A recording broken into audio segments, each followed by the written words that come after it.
The Late Night Alternative with Iain Lee on Talk Radio. We have ways of making you talk.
My nickname at school.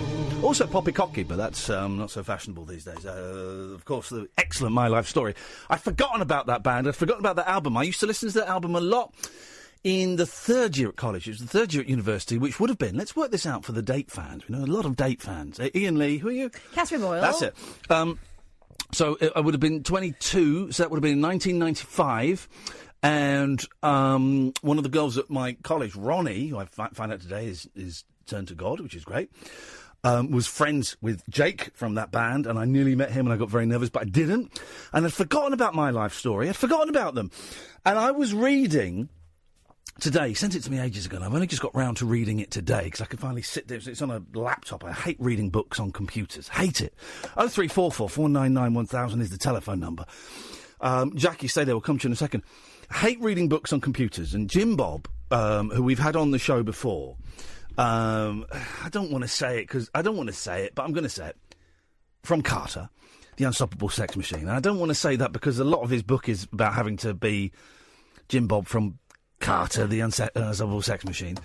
And anyway, he sent me a copy of his book to read that's not out yet. Comes out in March, I think.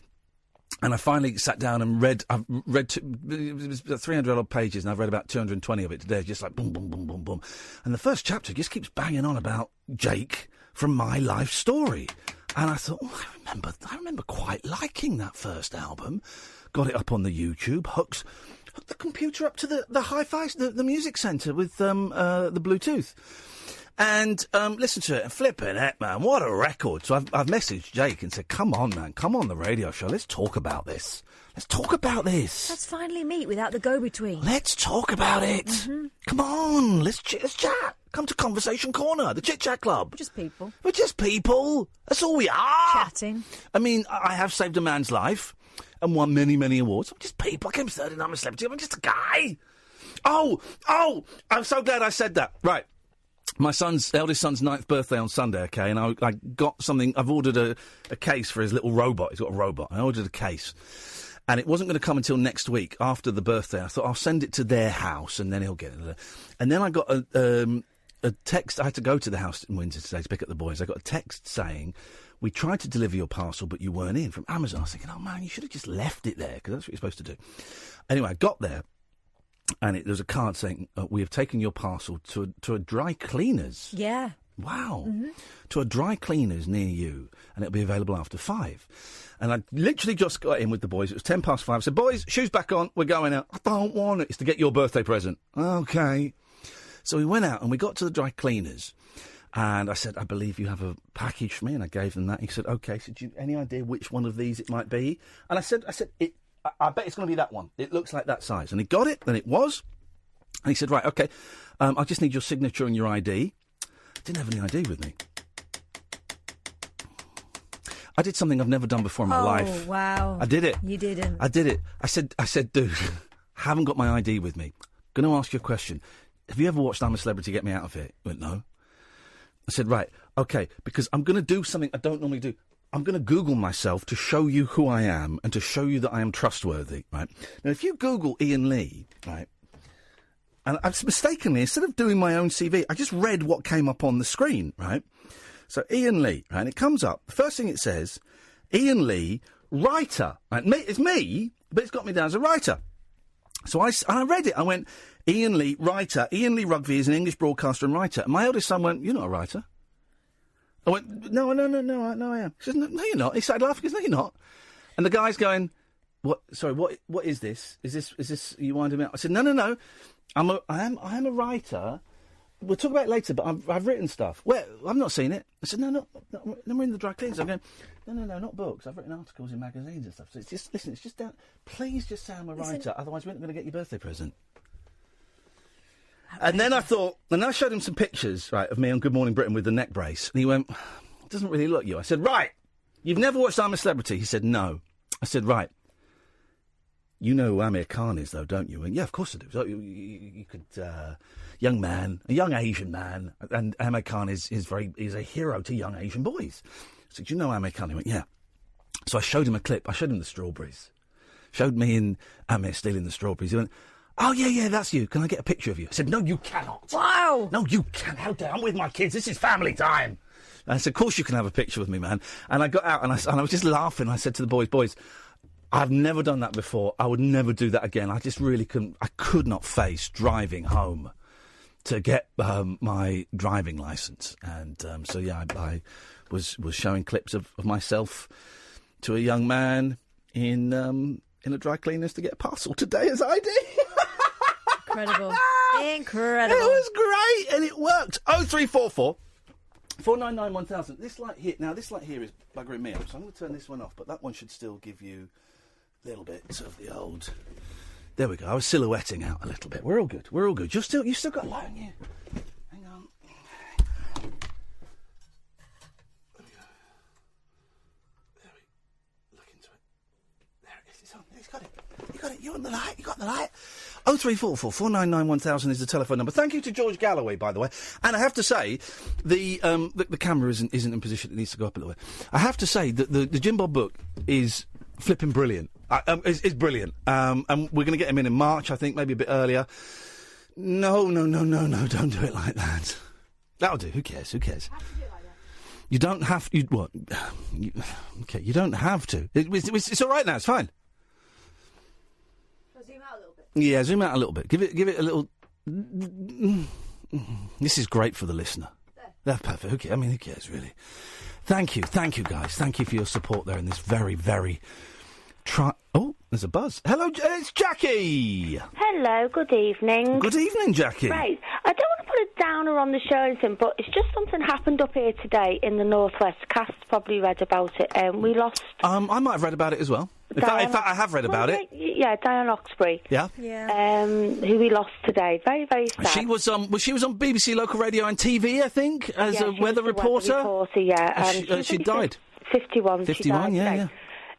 Still such a taboo subject about, and I'm not saying she obviously had whichever cancer she had. I've had breast cancer twice.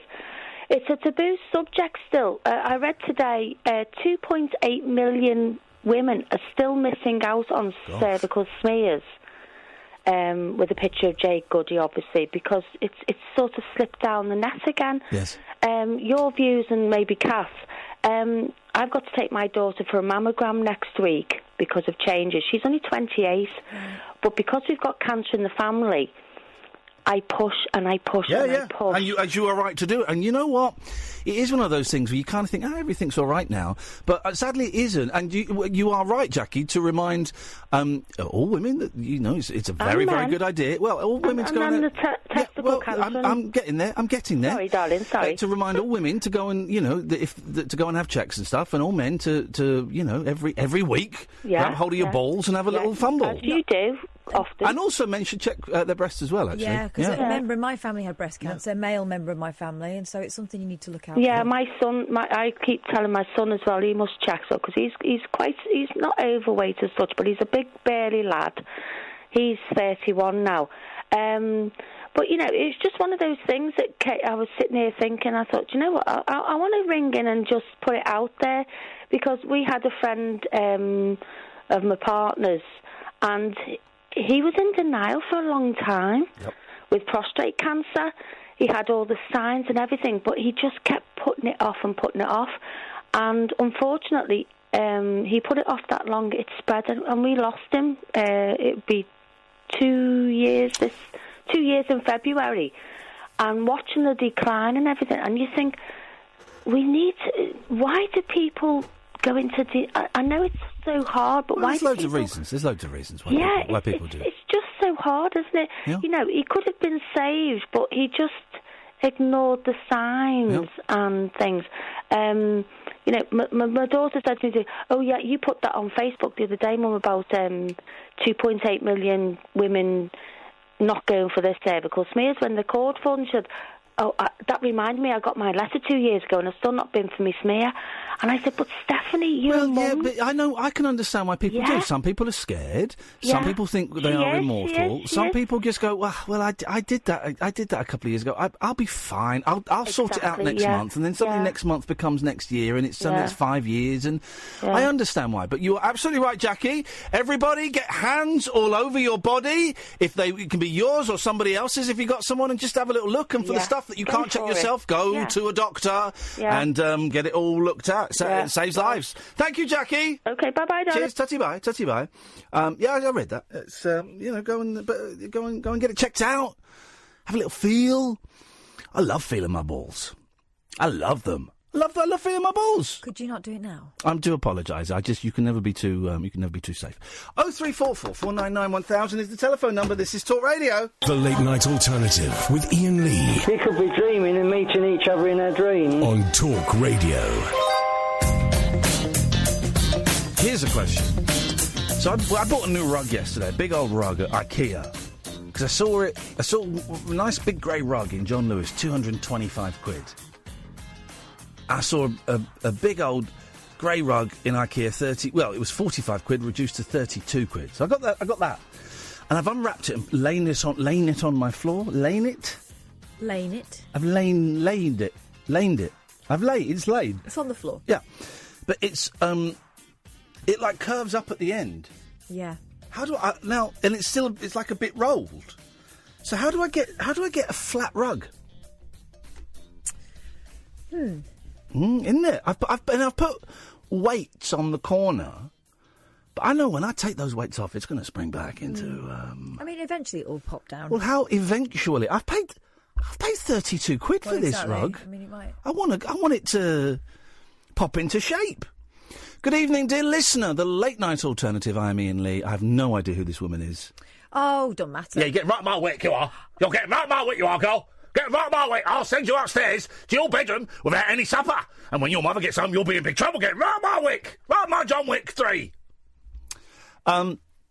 It's Friday. We're both tired. We're both really tired, aren't we, today? We're both tired. Got this, I know it's first world problems, but I've got this painter and decorator come around. Excellent bloke, Nigel, but he comes around about 7:45 in the morning because he's keen and he's thorough. And I let him in today and I made him a coffee and I said, Nigel, I'm really sorry. I've got to go back to bed for a couple of hours. Do you mind? And I felt, because he don't care. He's doing his job. But I felt terribly guilty. Then I got up again and I had to clean the living room and the kitchen where he decorated and I couldn't find one of the cats. And it was a nightmare. And where was the cat? Well, one of the cats had hidden in a drawer that I'd opened and then closed, only for like 5 minutes. Then I opened it again and Lucky jumped out, scared the life out of me. But then I couldn't find Mucky. And I thought I heard a cat crying and I had to get Nigel to stop working so I could listen for the cat. And then Velvet's not talking to me. She's hiding under the bed. She's in a bad mood. And then I got her out of the bed and I thought, you're out of it. I've got to cut your toenails. And so she won't talk to me for a week. And then we found Mucky and... okay. And then... it's been a day. It's been a day and I'm tired. But tomorrow I've got a lie-in. Lane? I would say a lie-in. Tomorrow I'm lane. Oh. And I'm going to get up late. I'm going to go out and do... I've got... if anyone's passed their motorcycle test, I'm doing the A1, not the A2, right, which means up to 125 cc's. On Monday, I'm doing Module 1. Passed the theory test with flying colours, I'll have you know. 44 out of 50, minimum 43. And in the second section, I got 44 out of 75. Minimum pass, 44. Still a pass. It's still a pass. So, but if anyone's done it, right, the A1 first module, the 20-minute one, I've not had any more lessons since I passed my CBT 18 months ago. And I've read what it is. You've got to go drive round a bend. You've got to do an emergency stop. You've got to wheel it. You've got to... and the two that I'm worried about, the three that I'm worried about is doing a UE without putting your feet on the floor, slalom, and the figure of eight, because I couldn't do the figure of eight when I did my CBT, because I couldn't do it without putting a foot down. So if anybody's done it, give me some tips, because tomorrow I'm going to go and find a car park and I'm going to practice. Why don't you just come to see Martin with me?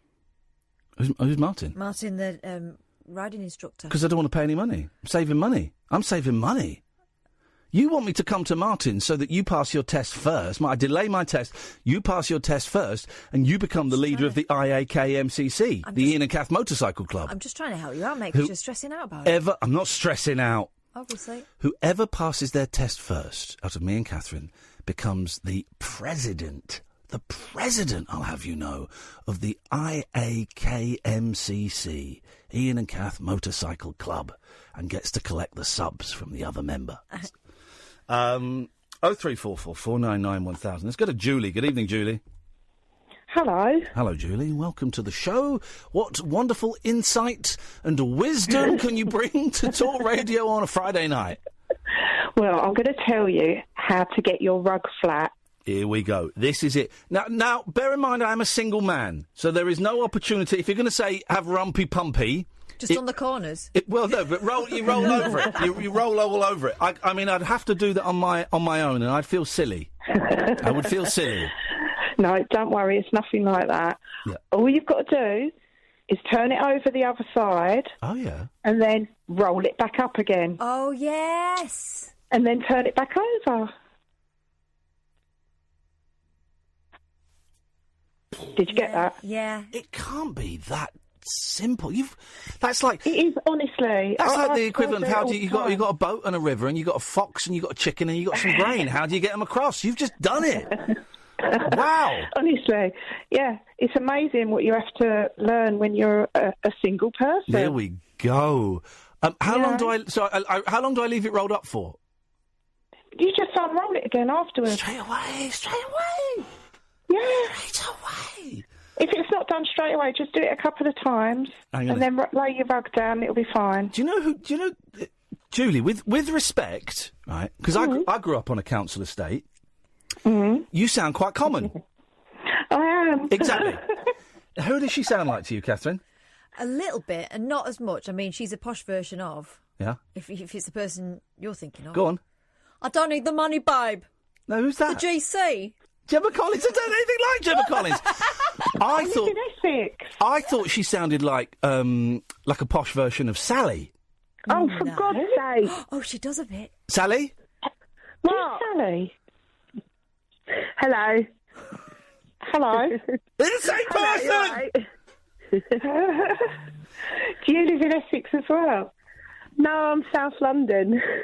Oh, not that far away then. No, not that far. Now, Sally, you've also called in with the rug. Is Julie giving me... I know we've gone a little bit BBC Local Radio, but do you know what? Nick Coffer's not working tonight. Let's give the people what they want. Sally, are you... Julie's method is to roll the rug the other way.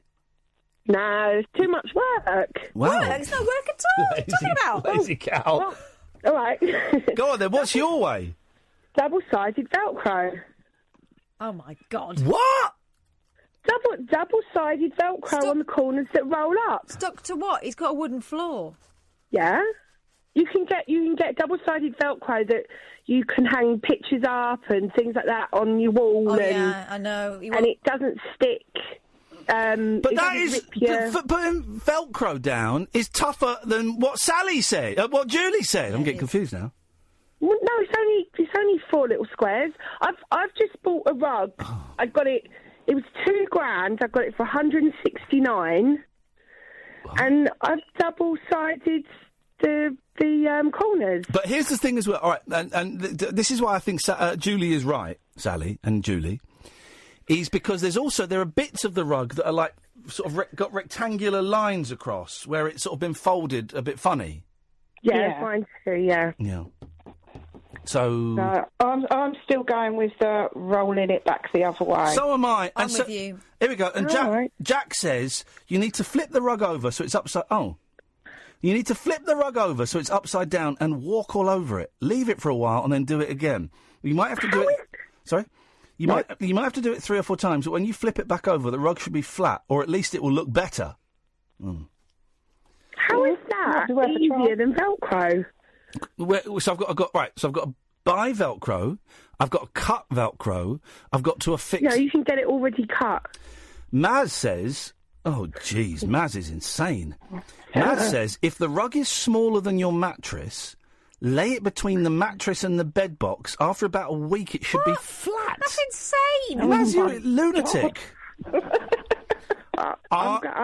Velcro works for me. I've got it all my rugs. Oh, so hang on, Julie, you're saying Velcro now? No, that's Sally. What? No, no, I'm saying roll it up. So hang on, Sally's now saying roll it up and Velcro's... no, Julie's saying Velcro. They've swapped. Oh, dear. It's annoying, isn't it? Imagine being me. I have to put up with this all the time. You have to put up with it 3 hours a night, you two, all right? Julie, Sally, thank you very much for your tips. It's much appreciated. I think I'm going to go with the rolling it up the other way. I'm not buying Velcro. Do you remember that advert they had? This was about 15 years ago. And it was a baby giving a speech to other babies. And there were like 100 babies just sat there looking up at a baby behind a lectern giving a speech. Probably about nappies or milk. and the babies have just sat there in their nappies. And do you know how they got the babies to sit there? Velcro. They Velcroed them. Did they? Yeah, they did. And once that got out, the advert got pulled because there were complaints about they Velcroed the babies. Well, it's not like they nailed them down. They Velcroed the babies to the floor. Good evening, Roger. Good evening, Ian. Good evening, Catherine. Oh, Roger sounds perky tonight. Yes, I am perky because I've had the same rug problem. Here we go. I've just tried it. I've just rolled it up and unrolled it a couple of times, and it's perfect. Hang on a minute. Are you telling me that this was an ongoing issue for you as of just a few minutes ago? Yes. And you've done Julie. Who was it? Who said Julie? Julie. You've done her thing, and it worked. Yes. Yes, I can confirm that it works. And how much did it cost you to do? Free. Yeah, exactly. Now Velcro's going to cost money, huh? Isn't it? Yeah. Sally's talking out of her behind. I was going to Sorry, say Sally. her behind. All right, Roger, that sounds good. Are you up for tomorrow for a little bit of PUBG? Of course. I will meet you online. Don't tell Ollie about it. I don't want him involved, as he's a vile troll. Okay? No worries, Ian. Thank you, Roger. Tutty bye. It's a PlayStation game, guys. Playing a place. Maybe if you're listening, you want to play a bit of PlayStation with me tomorrow night. Because I've not friends and I'm divorced. I don't have any friends. Then come and find me online. We'll play some PUBG and we'll go around. I do team kills, by the way. I do team kills. Let's go to Paul. Good evening, Paul. Hello, Paul. Oh, hello? Hello, Paul. Oh, it's Duncan. It says Paul on my screen. Oh, no, it's Duncan. It says Paul on my screen. It's Duncan. What name did you give Matthew who's answering the calls? Duncan. Matthew, what name did he give you? Paul? Right, that's your first strike, mate. Don't bullshit me, okay? Hello? That's your second strike. What do you want, Paul? Oh, I just called up and spoke to your guy and said, I'm absolutely sick and tired of people going on about Andy Murray being British. He's number one, he's a Scotsman. No, number one, he's European. No. He's a proud European. No. He's a Scotsman. Yeah. And the British, you lost 2 world wars. You didn't even win the World Cup. It was against West Germany. It was near Germany. Oh, Jesus. And when we get out of Europe, we're getting Andy back. Oh, Paul, Hey, it's boring Paul. He comes on with a fake name and then does a really boring call, trying to get people upset. Whatever. Who cares? Instead of shut your face. Shut your face, you big idiot. Where's Ricky Gervais and Sacha Baron Cohen? They're in Hollywood County. There we go. There's Paul there. Can you put a warning by his name? Do not allow on because he's a bellend. That second F-bomb may have got out, dear listener. I don't think it did, but it's always best to err on the side of caution, of course. If any bad language got out there, then it's not what this show is about. We certainly don't condone that. He went for a double F-bomb. I was quick on the dump. I got the first F-bomb, then he went straight in for another, and it was my fault. I should have cut him off. So I don't know. Hopefully you didn't hear that, but if you did, you have my sincerest apologies. The point he was making was he obviously doesn't really care about Andy Murray. And by the way, I think it's really sad about Andy Murray. Yeah. Really sad, and we might talk about that in a bit. No, that guy came on for a fight.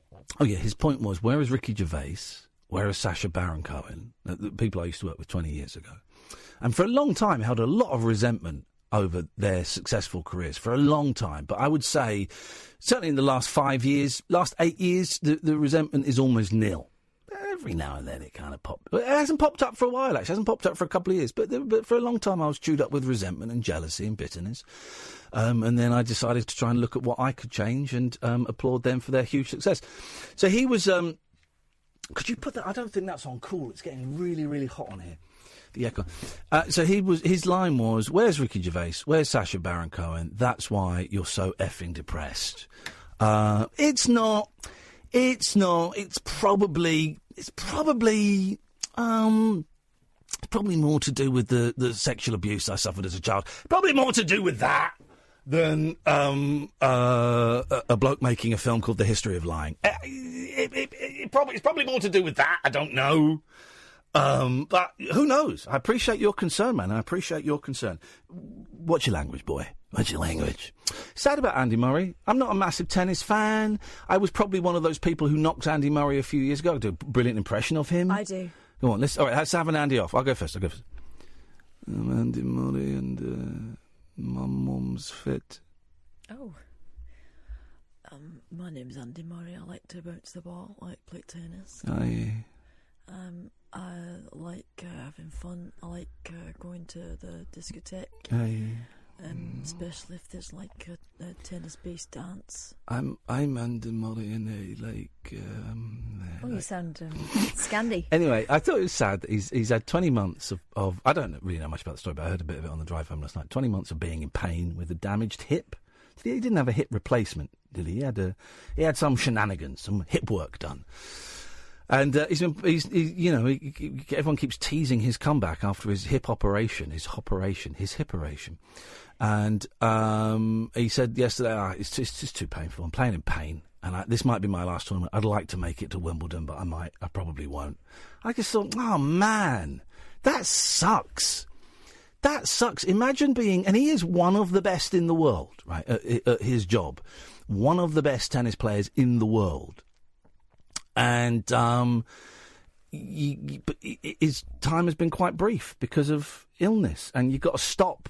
Not when you're ready to stop, but because your body has said, Yeah, do you want to end up disabled? You ain't doing that no more. I think that it's his a shame, isn't it? Major crime for people in the popular press has been not being, mercurial or anything like that. He's been a kind of bit of a misery at times. I like that. I like that. I like the fact that he calls out sexism, and well played, Andy Murray. Yeah. Shame it ended like this. Yeah. Yes, it is. 0344 499 1000 is the telephone number if you want to give us a call. So far, we're talking about Andy Murray. We're talking about rugs. That's it, I think. I mean, if you can bring us anything more interesting... You'd be very, very really welcome. Appreciate You'd be it. very, very welcome to. This is the Late Night Alternative with Iain and Kath on Talk Radio.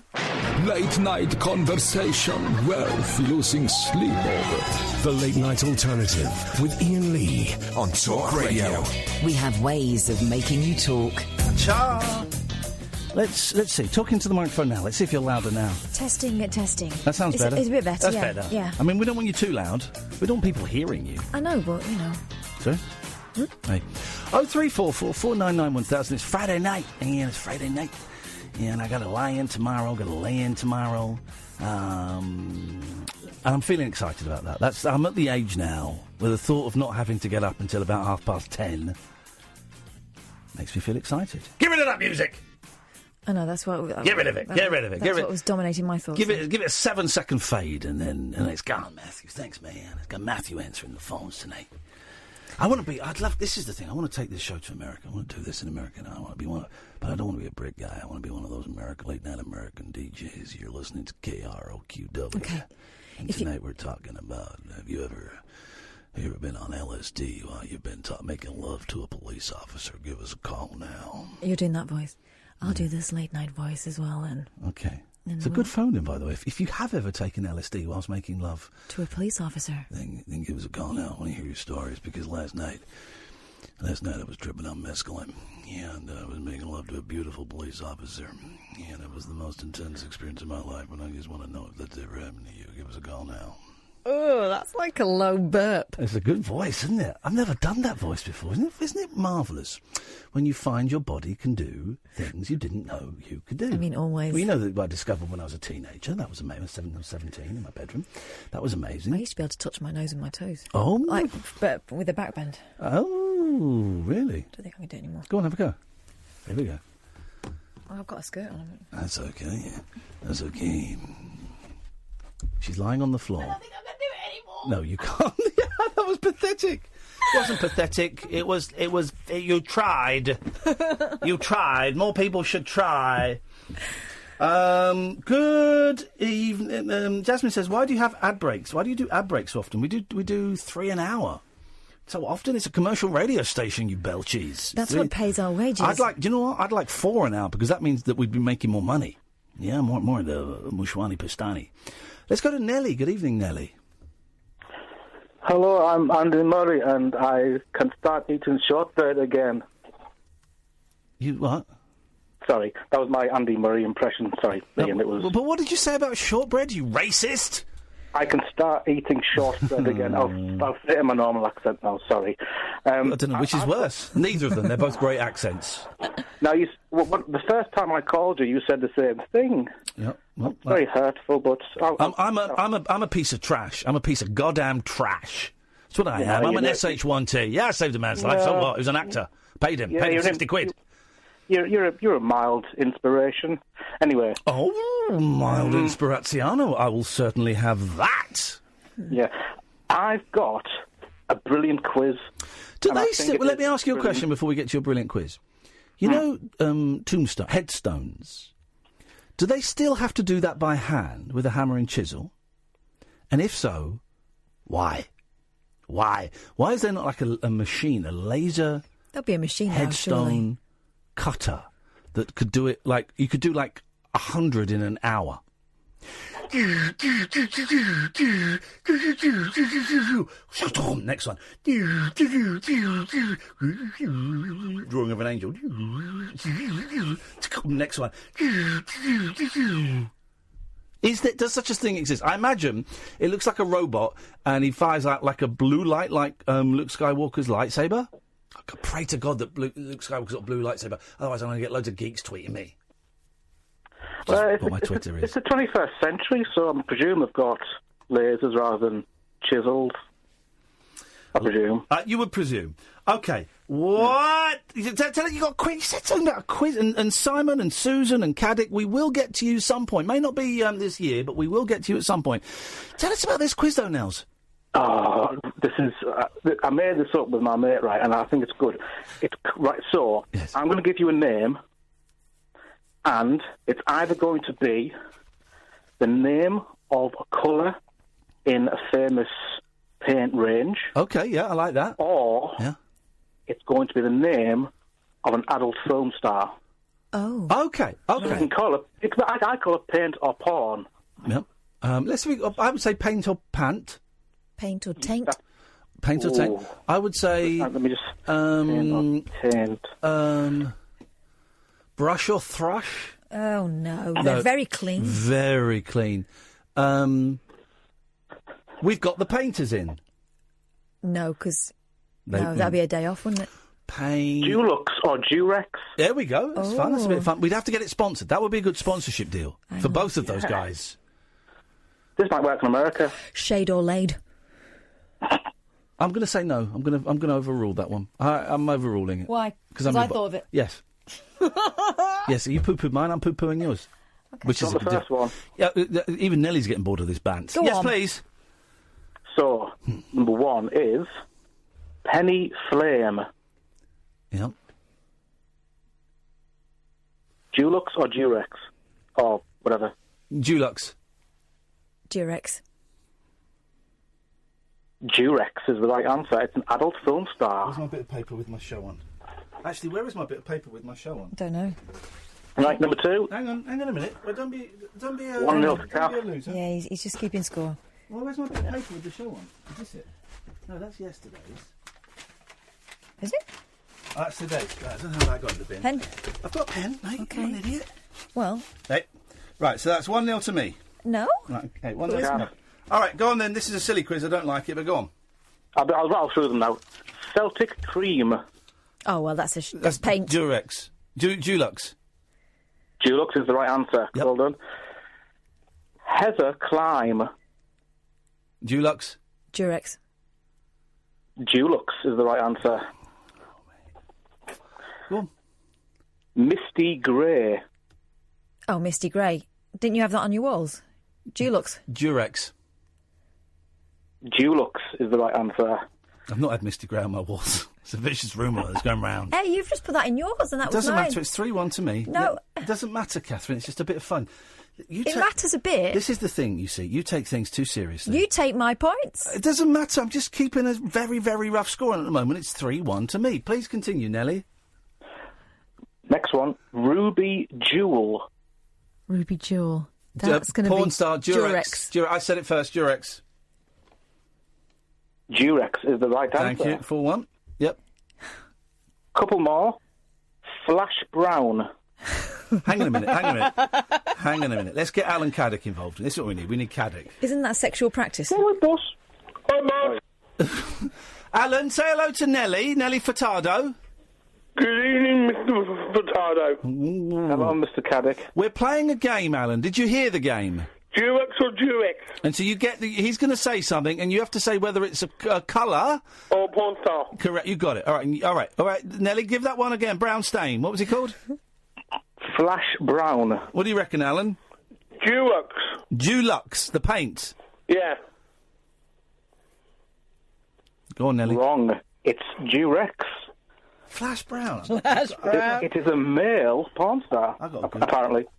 Why are they all stars? That's the thing. Flash Brown. Well, make them feel special, then they can... I mean, have you ever wondered what your porn star name is? Nope. He's a You take the name of your street. Oh, hello, Flash. The name of your animal. Guy. The name of your street and the name of your animal. Well, I'm not First telling name you. of your street. The name what? First part of your street name. The first part of your street name. And your animal's name. Well, I'm not... Oh, you can buy a replica of Flash Brown's... Little Flash. All right, give us one more, Nelly, and then I'm going to kill everybody. Okay. Deep aubergine. Alan? Dulux. It is Dulux. Thank you very much indeed, Nelly. What do you want, Cads? Well, I'm comparing another death in the entertainment world as one that's affecting me. Go on, then. Diane Oxbury. Okay. That's the young lady we spoke about at the start of the show. At the very start, If you listen, Alan... Well, I want to give my own personal tribute to her. OK, where you go? Because I listened to her when she did the breakfast show with Simon Mayo on Radio 1, yep. And I watched on the 8:15 on Manchester with Ross King and Silent Hindle, and she will be sorely missed. OK, it's very, very sad. You've absolutely... a ceiling specialist has called that game Splash or Get... And I'm not going to say that title. That's not a nice title. All right, Alan, don't forget you can listen to the show as well and hear what we talk about before you come on. That's always an option. Well, do you know what I mean? It's just because, it's just good manners. It's just good manners. It's just to come on and say I've got some news, and it's something that we've already come in and say. I heard what you said earlier, and I just want to chip in. That's kind of all right, but just you know what I mean. Just listen. I mean, you know, let's go to Simon. Good evening, Simon. Oh, hello, too noisy. Goodbye. Let's go. No, come on now. It's too noisy. Wasn't it? That was too noisy. I knew exactly who it was from the moment it started. Yes, Susan. Hello. Hello, Susan. Ian. Hello, Susan. Hello, Catherine. Heard a great call of yours to Nick Ferrari the other day, Karen. I don't call Nick Ferrari. Oh, don't make me play it. Go on then. I challenge you. It may not have been actually Nick Ferrari. Can someone tweet me the call to LBC about homeless people from Karen, please, in Somerset? Can someone tweet me that? Guys! Someone tweet me that call. Why are you spying on me, Ian? I'm not spying on you. Why do you make stuff up and lead like a weird life that I don't actually believe? Okay, put that on then, and I'll tell you. No, tell me why did you know you made the phone call? So So tell me about the phone call. If you play it, I can tell you. No, you can tell. You can tell me without. You can tell me without me playing it because you know about it. I don't. No, I'm not discussing it because I've called you about something else here. But that doesn't matter. You know how the show works. It's a conversazione. No, you made this phone call. No, look. So why are you being so weird about it? No, I'm not being rude. How dare you? I didn't say rude. You deaf aid. I said weird. What did you say? Deaf aid. Okay, right. Okay, if I talk to you about my policy on the homeless, you won't like it and you'll start screaming at me, and I don't want an argument. It's not easy on the street, you know. I asked one guy one day, I said, "You're homeless, what do you do all day?" And a stupid question to ask, and he said, "When you're cold, tired and hungry, you go from one place to another looking for food." And, you know... I know what's coming up. Yeah, you talking to Nick Ferrari. And then on top of that, obviously, you've got your other issues. Yeah, Karen, do you have sympathy with that man? He just has to wander around looking for food, Karen. I I do understand what the gentleman's saying, because we don't want to see anybody cold and tired. I thought you said you had never phoned Nick Ferrari. No, hang on. Why did you lie to me? No, why did you lie to me? Continue playing it. No, why did you lie to me? I didn't lie to you. You just said you've never phoned Nick Ferrari. I forgot. I phoned. Okie dokie. Thanks for your call, Susan. No, I want. There we go. 03444991000 is the telephone number.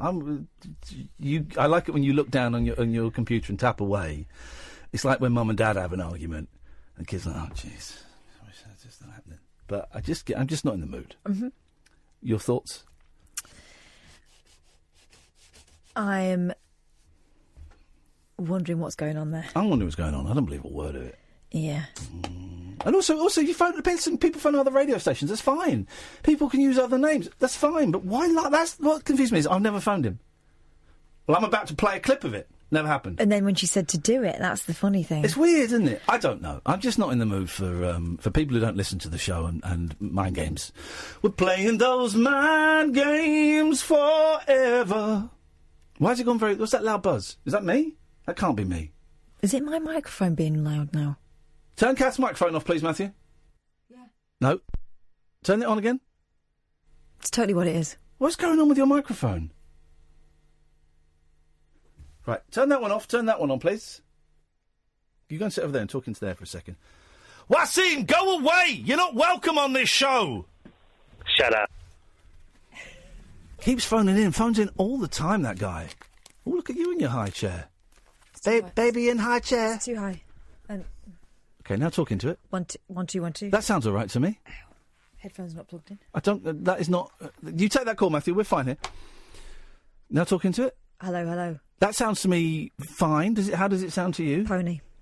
It sounds quiet and pony. Oh, yeah. Can you go out there and sort it out then, please? Because we've got to get this sorted out. Well, I can't sort it out if I'm in here. Well, go out and do something. Get someone in who knows what they're doing then. Because if we've got someone who doesn't know what they're doing, I'm getting pissed off. So can we get someone in to sort out the microphones on, I don't know, the radio show that we're doing? Jeez! Jesus!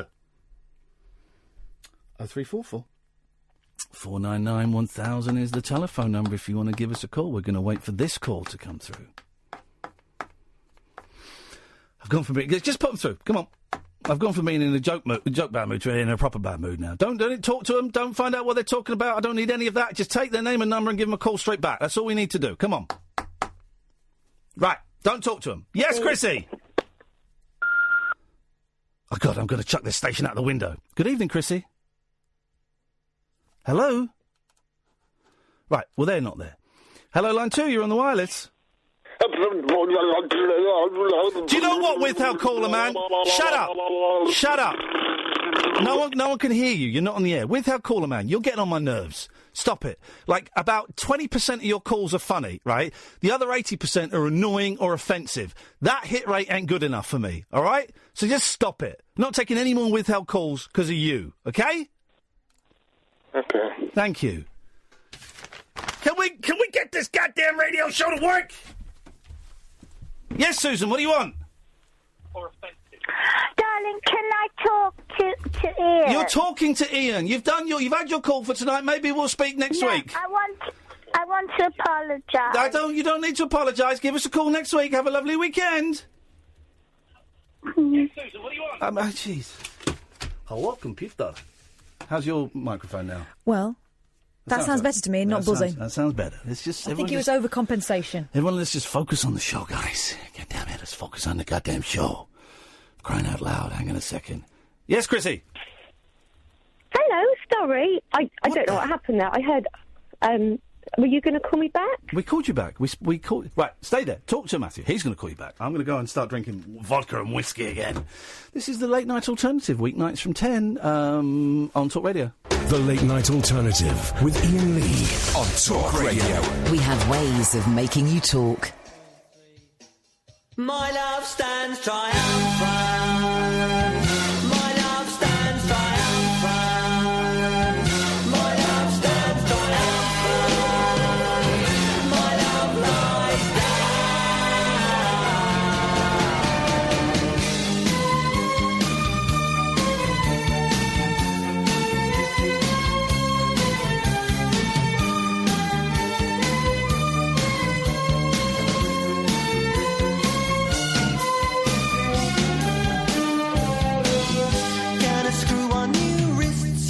hold my new hand, my dear.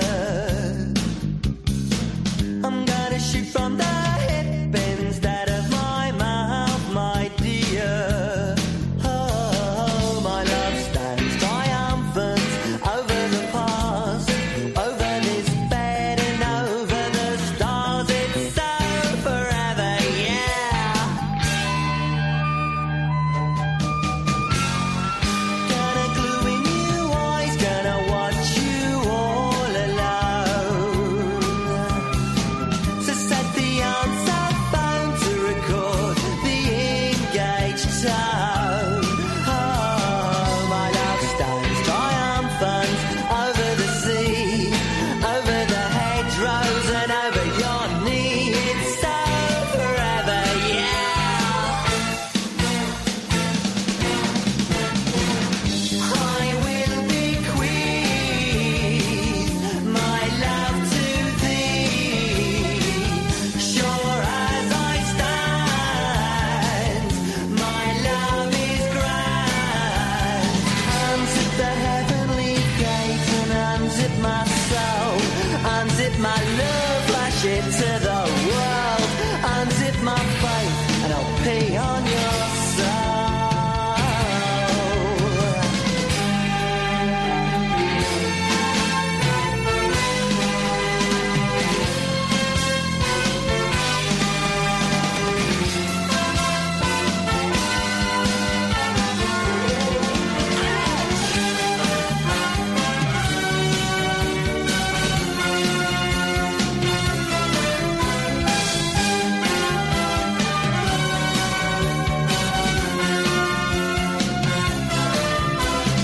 I will bequeath my love to thee. Sure as I stand, my love is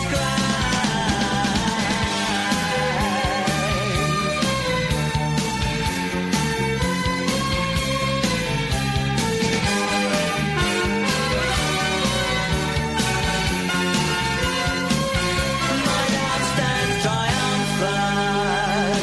My love stands triumphant. My love stands triumphant. My love lies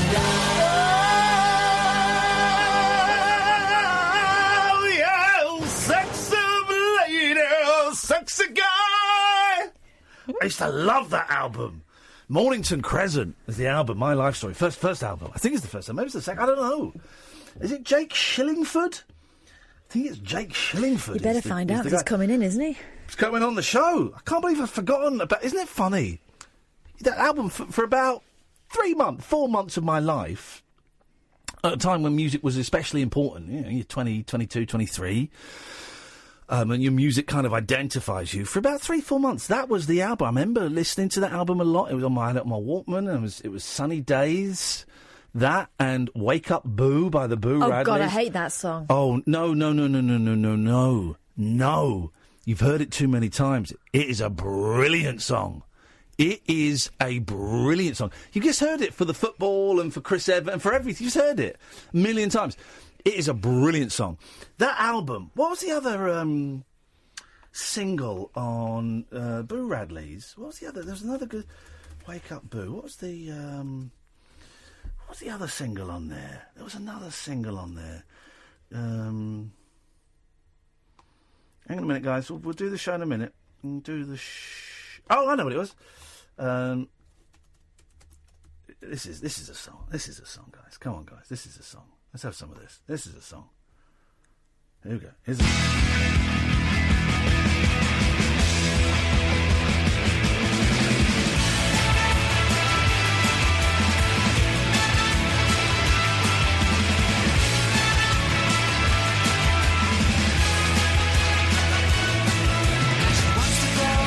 She can't get about. The words in her head can't seem to get out. She gets all the facts from the latest smash hits. Can't seem to buy any clothes that fit. The books that she reads are the ones from school. She dreams of the day she can leave. Here she comes now. Here she comes now. Here she comes, here she comes, here she comes. She's down. You're not buying that? Okay. No. Okay. Well, this is one and you have to. We're not going to agree. No, you have to. This is not them anymore. You gotta love this song. You know this song. This is a great song. You know this song. That's a great song. This old man I talked about. You know that. Come on. You're pulling a face at "Feed the Tree" by Belly. Wow. We get to the chorus. Here's the thing. If you don't like the chorus, then just take your headphones off, close your laptop, and walk out and go home. Promise? Yes. Everyone loves this. Big red tree grew up and out, throws up its leaves, spins round and round. Here we go. I know this and more. So put your hands up, boy, when you're talking to me, and be there when I feed the tree.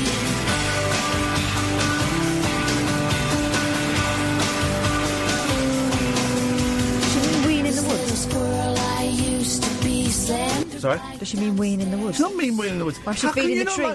How can you not like Feed the Tree by Belly? Oh, it's getting insipid, isn't it? Hang on a minute. It's not insipid. It's got a very menacing bass line. It's got no cojones. Hang on a minute, Paul, James, Ian and Chrissy. Stay there.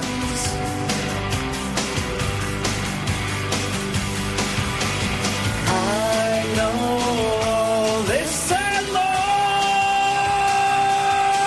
So take your hands off, boy, when you're talking to me, and be there when I feed the tree.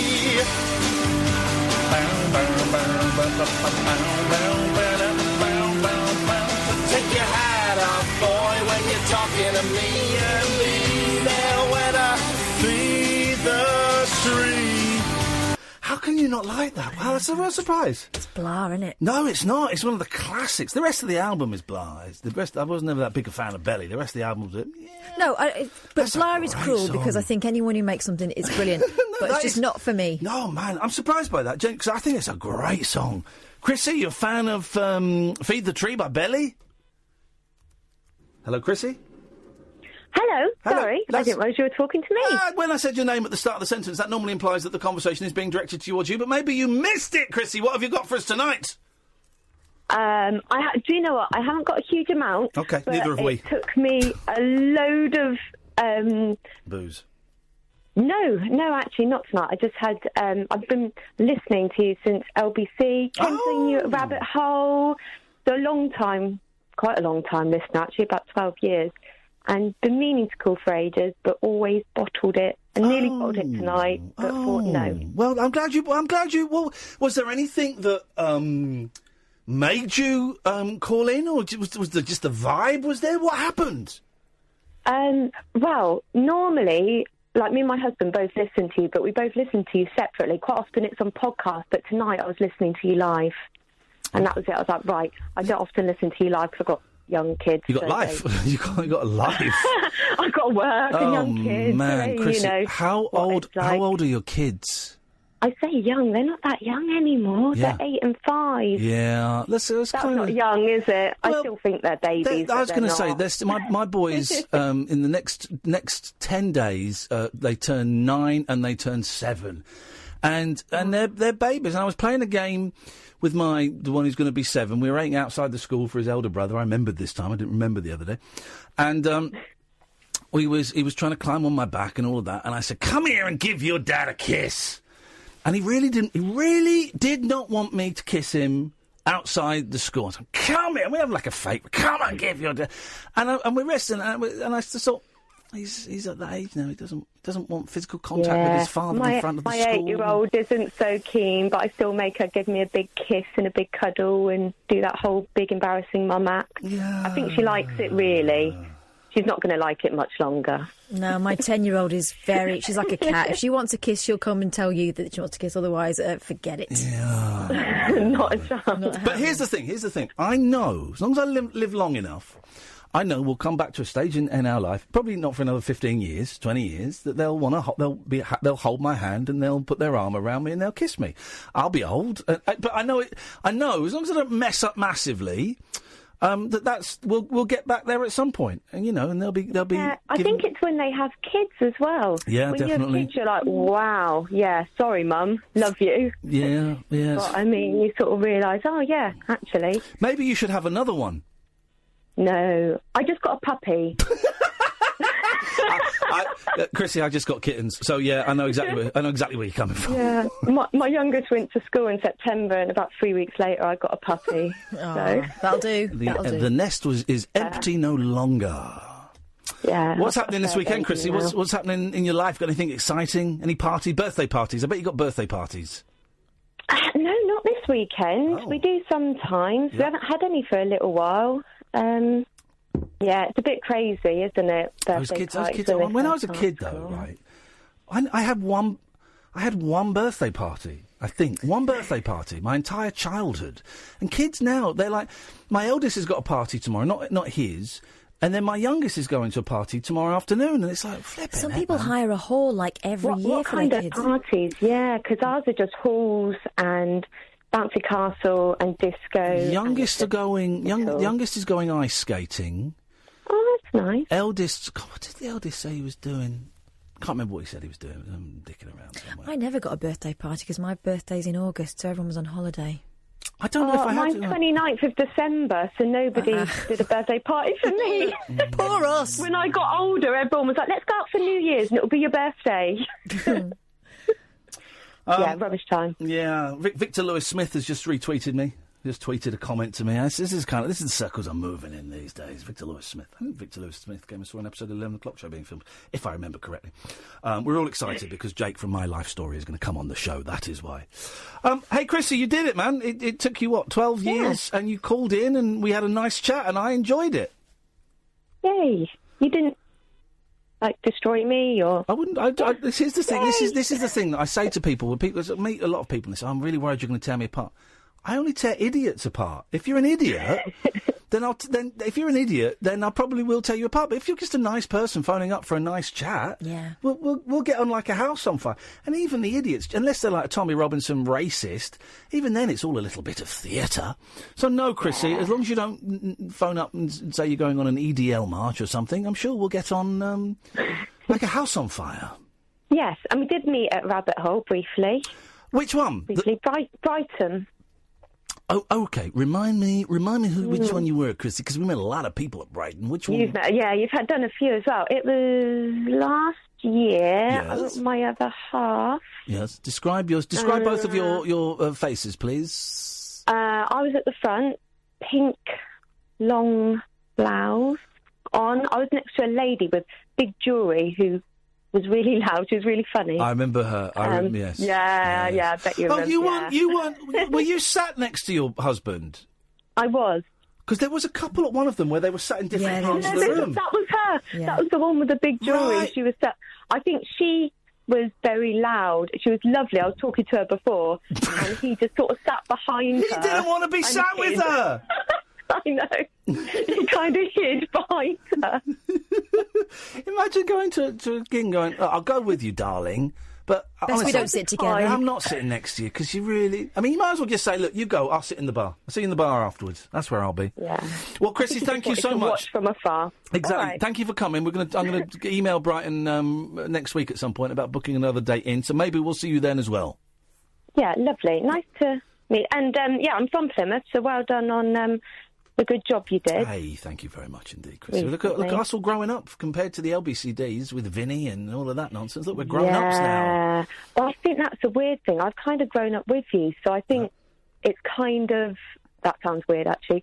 But as in, what I found funny then, now that we're older, it's a different vibe, which is kind of good. Yeah, kind of cool. It's a more mature, slower vibe, because we're getting old and slow. Hey, nice one, Chrissy. Send my best to your husband, and we'll speak again. All right, thank you. Thank you, bye-bye. There's a little bit about there. Sorry about that. Let's go to... Here we go. Good evening, James. Hello, I'm loving the tunes tonight. Thank you. Now, thank you, because Joe has texted in, although it says Jamie, from Joe, for heaven's sakes, Kath, take over the tunes. Ian's taste in music, naff. Nonsense. Nonsense. Nonsense. Oh, it's not banging, come on. Well, I never thought I would hear My Life Story on the radio ever again. They're brilliant. Jake's coming in. Jake is coming in. We're going to get him in. We're going to get him to bring the whole orchestra in. Oh, that'd be fun. And I don't know about that. But, I forgot about them. These bands that never... And I think they had some minor hits, and they had a few more albums. Yeah. But these bands that kind of meant so much to you for a period...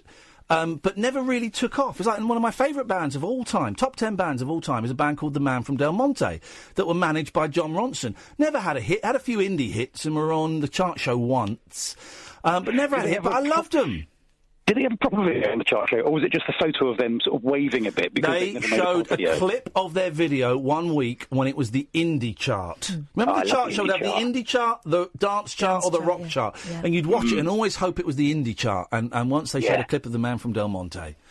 Oh, fantastic. Yeah. Did you know, My Life Story, obviously, about 11 or 12 of them, including the string section, they got on the Top of the Pops once. No. And they did. I forget which song it was. Maybe, what was it called? Strumpet, something like that. The second album they did pretty well. And Jake, obviously, first time on Top of the Pops, wasn't sure what to do. But the string section, they were like, oh yeah, it's down here, first on the right. Because anytime any other band had a string section in their song, they just called the My Life Story string section on to the pretend to be the string section for that band. Yeah. They knew it all. Yeah. What a band. Well, all I know is that first album, so I'm going to order a couple of CDs. I'm diving in. I love that kind of cocky, slightly arrogant pomp that he has in his vocals. The swagger. It's a swagger he has in his vocals, which I love. I love the full string thing. They kind of came out about the same time as the Divine Comedy. And the Divine Comedy obviously became kind of big. And My Life Story kind of, as far as I'm aware, and I need to get some facts on this, didn't really. They had a few minor hits and that was it. I never got the Mornington Crescent. Is that the one with Sparkle? Yes, man. Girl 8. What a tune that was. Because there was another album after that called Joined Up Talking, which was a bit sort of... I think he ditched the string section, actually. No, Jake, what were you thinking?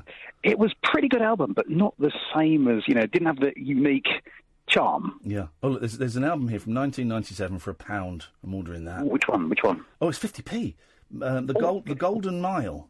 That's a brilliant album. That's got Strumpet on it. That's amazing. 55 pence. I'm having that. Thanks very much. That's there. That's in the basket. That's bought. That's done.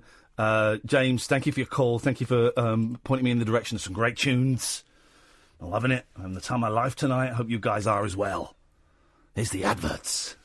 The Late Night Alternative with Iain Lee on Talk Radio. We'll get you talking. Good evening, Iain. All right, mate, how you doing? Very well, thank you, Iain. What have you got for us on this holiest of nights? Well, first time caller, long time listener and all that. Well done. That's the password to get on. You're now into the secret club. Cheers. Good work. Just a quick one, really. Just that's off to you for beating the demons with regards to the drugs in the past. Oh, yeah. I was in a similar position myself quite a few years ago. Damn drugs, huh? Mate, I tell you what, though, how good does it feel not having to chase... To be high on drugs. No, to be what, sorry? How good does it feel, what? Did you say to be high on drugs? What? To not have to chase that buzz anymore. Yeah, it's nice. Freedom. It's freedom. It's freedom. That's the thing. It's freedom from active addiction. It's here's the thing about being a junkie, right? It's really boring. It's really, really boring. Everyone thinks, being a junkie is going to go. It's not. Being a junkie is you spending all of your time, even when you've just scored, after you've taken your first line, right, even if you've got like 10 grams of coke and you've just done your first line, you think, right, what am I going to do when I run out of this? How are we going to get... So your whole thinking is, how am I going to get more? And most of your time is spent waiting in a car for the man, to turn up. And the man says, I'll be there at 12, so you get there at 10:30, and just in case he can make it early. And then, of course, the man don't get there till 3, 4 or 5 o'clock in the afternoon. And then you get home, you got all this gear, you go, brilliant, you do the first line and go, oh, man, but this is going to run out soon. Oh, man. That's it. That's what being a junkie is. That's what it is. There's some funny bits. There's some giggles in there, let's be honest. There's a few chuckles, but that's what it mainly is. But I mean, the negatives far outweigh the positives, as you know. Totally, man. But I mean, it was heroin I was addicted to. spent nearly 10 years on that garbage.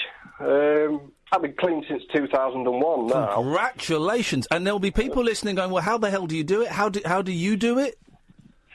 Well, it all came to a head where it was at the point where I was either going to be dead or in jail. Luckily for me, I ended up going to jail for quite a long period. It gave me the opportunity, while I was in there, to seek support and advice and rehab and make serious changes to my life before I was released. You know, and that's what I did, and I've never looked back since. And did you just get clean, just getting clean? Did you go to meetings? Did you see a therapist? What happened? Well, on that occasion, I mean, I've tried it several times before that, but on that last occasion, once you go to prison, they basically put you behind a door for a few days, and that's it.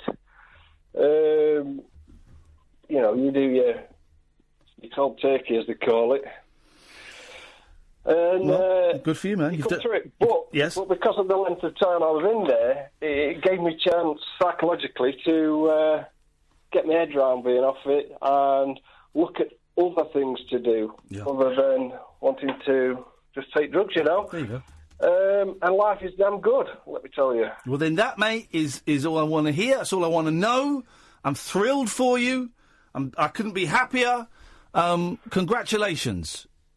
Thank you. It's the same for you too. Thank you, because you beat your demons too. Well, hey, listen. One day when there's a little bit more water under the bridge, I will more than happily come on this show and tell you about when it got a little bit wobbly quite recently. But right now, it's a little bit too close. It's a little bit too close to the edge to reveal that. The newspapers, you just have to wait. You just have to wait for my more recent adventures, my more recent experiments. Let them wait. Screw those guys. But it's good, man. It's the way it should be. It's the way it should be, clean and serene, and I'm productive, and I'm making stuff. And here's the thing: I don't lie to my friends anymore. Imagine not lying to people who love you. Wow. No, absolutely. You've got respect back. Yeah.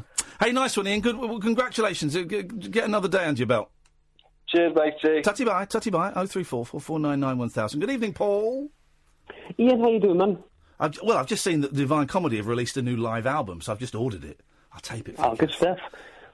I like the Divine Comedy. I love the Divine Comedy. We're going to kick off the next day. Music's got a little bit controversial the first couple of hours, so the last hour we're going to kick off with a Divine Comedy classic. He knows I like the Divine Comedy. Is it going to be Songs of Love? No. We're going to dig deeper in the back catalogue than that. We're around the same era. No, a little bit earlier than that. A little bit earlier than that. We're going to go, I think, from one of the first two or three albums, the classic albums. I'm going to go. Awesome. Classic album Ian, cuts. thank you for recommending the Loudon Wainwright III documentary. That was to you, yes. Did you enjoy it? So good.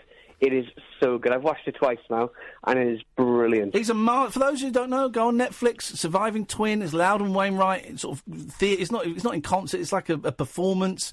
It's about 90 minutes. It's him singing songs and telling stories and reciting some of his dad. His dad was a writer for Life magazine, I think it was, and reciting some of his things. And what's great is he recites these huge, long, sprawling articles. Doesn't read them. That's what impressed me. I thought that's really old-fashioned. That's the kind of thing that people would have done 20, 30 years ago in a show. Now, people would get up with a book and go, I just would like to read from my father's thing, and then read it. He's learnt it. He's old school. And he performs them brilliant. The suit story. I mean, come on, man. Funny. And he puts the suit on. It's just brilliant. It's when he drops his trousers on the middle of the stage. He does drop his trousers. He's an old ham. He's an old ham. It's so funny. It's brilliant. Yeah, it's good. I'm glad you enjoyed it. Oh, I loved it, man. I loved it. Thank you very much. I was wondering if you had time to watch the Austin to Boston. No. I've not watched any telly. I've watched any telly apart from the R. Kelly thing. Because I've not had access to my living room until today because I got a decorator in. So I've been reading, and I've been reading a lot, and I've been doing things. So no, I haven't watched it. And I may not watch it. Here's the thing, Paul. Here's the thing about me. I may not watch it for another 5 years. But it's lodged in my brain. It's going to get watched at some point. And then I'm going to go, this is brilliant. I noticed the Staves didn't reply to your Was it you that tweeted them about coming on the show? I know. I'll tweet them again tonight. We take the hint. What are they doing? Let's just take the hint. Let's not hassle them anymore. They obviously don't want to. I don't want to put them on the spot. That's fine. I think it's a terrible mistake for them not to come on the show. I think we could really, really shift several thousand copies of their albums, but that's not what they want. That is fine. I respect them for that. Peace and love to the Staves. So there we go. That's the end of that. That's how that goes. Anything else, Paul? That's all, buddy. Tutty bye. Thanking you. Thank you very much. 0344 499 1000 is the telephone number. Here's an advert for one of my colleagues. Across the UK, online and on DAB. The Late Night Alternative with Iain Lee on Talk Radio. 0344 499. Let's go to Naveed. Good evening, Naveed. Hi. How are you? I'm tired. I hate the callers. I hate the listeners. But apart from that, I'm having the time of my life, brother. How you doing, man? I'm okay. I was wondering if you could help me today. Of course I can help you, Suzanne. I'm the greatest help there is. I'm the biggest helper in the world. You know that. I wanted you to find someone for me to date. Not a problem at all. What are you looking for? A lady? Yes. How tall? I'm 6'1". Okay, so what do you want? You want shorter than you, I'm guessing? What, 5'8"? 5'8's a nice height. 5'9"? 5'5" would be nice. Oh, he likes them short. Likes the lady short. That's not short. I'm 5'6". She likes the ladies tiny. Okay. Any particular? Please don't jump down my throat, guys. Let's be real. We're having a realistic, honest conversation. Is there any particular ethnicity you'd like? No. Well, that's fine. Okay. Just go ask these questions. Should we go a bit deeper? What kind of personality are you after? No, hang on a minute. You've got a couple more questions. What size boobs? Oh, I knew you were going. I'm joking. Go on, Catherine. You do your touchy-feely stuff. Well, what kind of personality are you after, Naveed? Someone that's nice, honest, and trustworthy. He wants a nice person. Totally blind. Sorry, what the heck? What did you say? I said I'm totally blind, so I can't see that person. Okay, so basically mingers are allowed to apply as well, then. You won't know. He wants a beautiful soul. That's what he wants. Ah, souls. So how old are you, Naveed? Tell us. We're joking to one side because we're having a laugh because that's what we do here with the Late Night Alternative. We take a sideways glance at the news and people's problems and issues, and we poke fun at them. So tell me a little bit about yourself, man. What's going on in your life? I'm 37 years old. I'm 6'1". I weigh 107 kg, which is about 17 stones. Gee. So I've got broad shoulders, big back, and I've got 43-inch calf muscles. He is a whole lot of man. This guy's a beautiful guy. He's the most beautiful guy I've ever seen in my life. I love this guy. What's the hair situation? Short hair. Short hair. So why is there no? What's good? But you say right. So why are you not? Where are you in your life? Why are you phoning a radio station to help you? You sound like a nice guy. You sound like a catch. You sound like the kind of guy, seriously, that anyone would be proud to be seen walking down the road with. So it's just not happening for you. And there's a stigma in the Asian community when you're disabled because they don't see you as a person, they see you as a burden.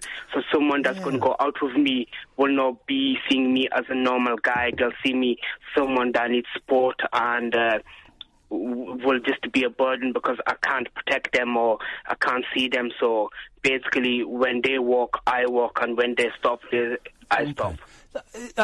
You say in the Asian community. Can we narrow that down a bit? What I'm going to say Pakistani? Yeah, I'm Scottish Muslim. Scottish Muslim with Pakistani heritage. Yes. Okay. Yeah. Whereabouts in Pakistan? Your family from? Faisalabad. Okay, I don't know Faisalabad. The only place I know really is Karachi and Lahore. That's it.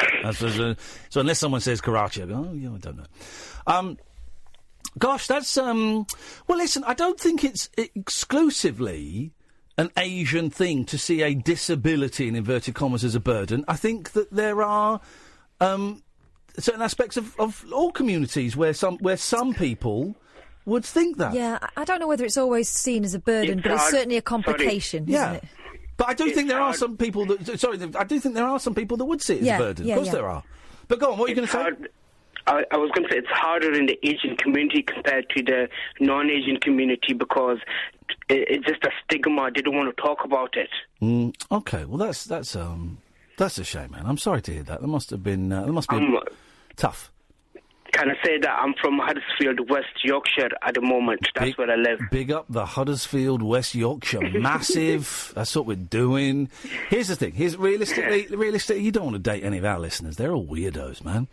You never know. I might find the one that might love me for me and not for my disability. Yeah, or you might get Nigel from Maidstone. So you've got to be careful. You've got to be really careful. But listen, here's the thing. I don't think... I'm always very reluctant to do a, hey, can we find a date for this guy? Because if it goes tits up, I would feel terribly guilty. But there must be something we can do to nudge you in the right direction. If anyone is listening, right? I know we have blind listeners. I know we have a lot of blind listeners, actually. Because I go round to their houses and I tune their radios into talk radio, and then I hide the radio and leave it on the whole time. So I know we've got a lot of blind listeners. If any of you have, I don't know where one would go if you were a blind person wanting to date. I wonder if there's an app like Blind Date. I'm going to start an app called Blind Date for blind people. Catherine's making ooh noises. I just seen something on the RNIB's website. This person is thinking about setting up a website for online dating for the visually impaired. Okay. Let's see. Not sure. What's the answer? He's thinking about it. That's great. That's wonderful. Or he or she is thinking about it. That's great. That's wonderful. Looking at the responses to see if anyone's made any suggestions. I was going to say that if anybody is interested, they can talk to you guys, as you've got my number, then you can forward my number to them. Wow, Here's the thing. We could do that, Naveed. I'm going to say no because just because, right? Supposing we get a dodge pot and we give them your number and then they phone up and then they murder you. So here's the thing, Naveed. Supposing a woman phones up, right? This is a real thing that could happen. A woman phones up, says, I'm interested in Naveed. So we give her your number. She phones you up. She sounds nice to you. You invite her round. She comes round and she rips off all her clothes and you have wild, mad, passionate sex, right? Now, I don't want that happening for you, okay? I want to protect you from that, okay, Naveed? So my job is to protect you from sex. So we can't. I'm going to say no to giving out your number because I just think it's a little bit of a risk. Okay. But do you listen regularly? Have we spoken before? Yes, we have. Yeah. I thought we had. When did we speak? I remember. Oh, we spoke last week. You lost your sight on your birthday. No, I'm so sorry, mate. I've just worked out exactly who you are. We spoke last week. Except we were on speakerphone last week. I remember. What was that about, man? What was the speaker phone thing about? I didn't want to mention it in case you couldn't hold a phone, but obviously you can. No, that was using Google Mini. I'm going to... okay, all right. Yeah, you had bad luck. Diabetes, wasn't it? And you went blind on your birthday. Yeah. Oh, man alive. All right, well, keep listening. My listeners are weird, but they're also cool. We've got some cool people listening who might know a little bit more about how to do this and how to do it properly, right? Because I don't want to put you in a dangerous situation. I want to put you in a fulfilling, loving, romantic, lifelong, exciting situation. We want to find someone. It would be good if you could find someone who doesn't consider you a burden, considers you a human being, considers you an equal partner, considers you to be something special. Yes. So I don't know. Are there any apps for blind people? I'm just looking now. Have you found any, Naveed? I haven't found any, but there's one called Blind Square, which is a GPS app. Oh, okay. Listen, we'll put it out there. The phones aren't lighting up at the moment with people with suggestions, but let me have a little. Sorry, did you sneeze? Are you crying? Are you laughing? No, I'm just laughing. Stop laughing! This is not a place for fun, Naveed. Stop laughing, Naveed. Stop it. Did I tell you that I've got a dimple on my right cheek as well? Oh. On your face? Yeah. Okay. Did I tell you that I can go Ekto T Chapanche Sadat Nodas? Yes, mate. What's that? None of your business. It's private between me and Naveed. Are you all right, Naveed? Yeah. Is it okay that he said that, or are you going to sue him? No, it's okay. Kabuta. Yes, man. All I did was count to 10 and then say pigeon. Oh, okay. I'm not doing the swear words because I'm being a good boy. But I do practice the banjo on a regular basis. Now, I said banjo. It's an instrument. Nothing to do with my sister. Naveed, let me have a little think over the weekend, and let me have a little think, and maybe give us a call Monday or Tuesday. No, not Tuesday, because we're not in. Go on. There's a website called visuallyimpairedsingles.com. Okay. How much is that? I bet you got to pay big bucks. What's the bucks? What's the buckage? Just sign up for free. Yeah, then you want to get some. Let's have a little think, Naveed. Give us a call. I don't think we're in Tuesday, although it's not been confirmed yet because my boss is a drip. But give us a call Monday or Wednesday. Okay. And we're going to get you married. We're going to, Kath, buy a hat. We're going to get you married, whether you like it or not. We're going to arrange the wedding, all right? This is forget your parents. We're arranging the wedding. You're going to meet her on your wedding day, and you're gonna love it. That's happening. I was going to say to you that I only live with my mum and my brother as my dad kicked us out. Oh, mate. 13 years ago for another woman. Hey, does your mum go out at all? Just thinking if we send a girl round. No, if I ever do meet anyone, I will introduce her to my mum first because she means a lot to me. Of course she does. Well, you're a good lad. All right, Naveed, let's have a little think, man, and give us a call next week. Take care. Okay, thank you. Tutty bye. 0344 499 1000. This is Talk Radio. The Late Night Alternative with Iain Lee on Talk Radio. We'll get you talking. Susan, this is Iain. You've been on tonight. We don't really encourage double bubble, so give us a call next week, maybe Tuesday night, okay? Darling, I just don't like what you did. You're checking up on me and you revealed it all on the air, and I'm a bit naughty with it, you know. Okay, well, whatever. Okay. So give us a call maybe next week, maybe next Tuesday, okay? All right, okay, bye. Thanks so much. Who was naughty, me or her? Oh, she said she was, but I don't know. I don't know what's going on. I don't really care. Some of these callers get a nice caller. Anyway. Switchboard is empty for the first time. This show. Have we got the papers? Didn't you? No, I didn't bring them. I didn't bring them. I don't. Not my job. Sorry. We'll wait. We will wait. We will wait. Strange vibe tonight. Strange vibe.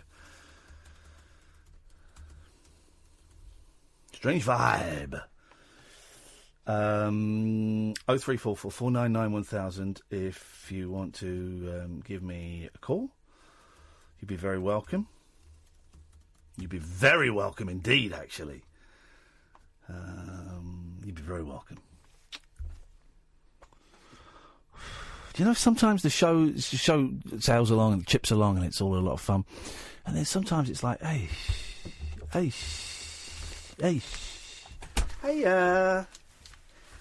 Now, here's the story, and I've not read the story. I've only seen the headline and the picture, and part of me thinks, this is a little bit snarky. What did he say? What did he say? No, just lots of sniggering. I'll snigger in a minute. Isn't it funny, the word snigger? Mm-hmm. Americans say snicker. But snigger's got one of the rudest words. It was one letter away from one of the most offensive words there is. Snigger. Yeah. It's incredible, isn't it, really, that we're allowed to say it? I don't think they're related.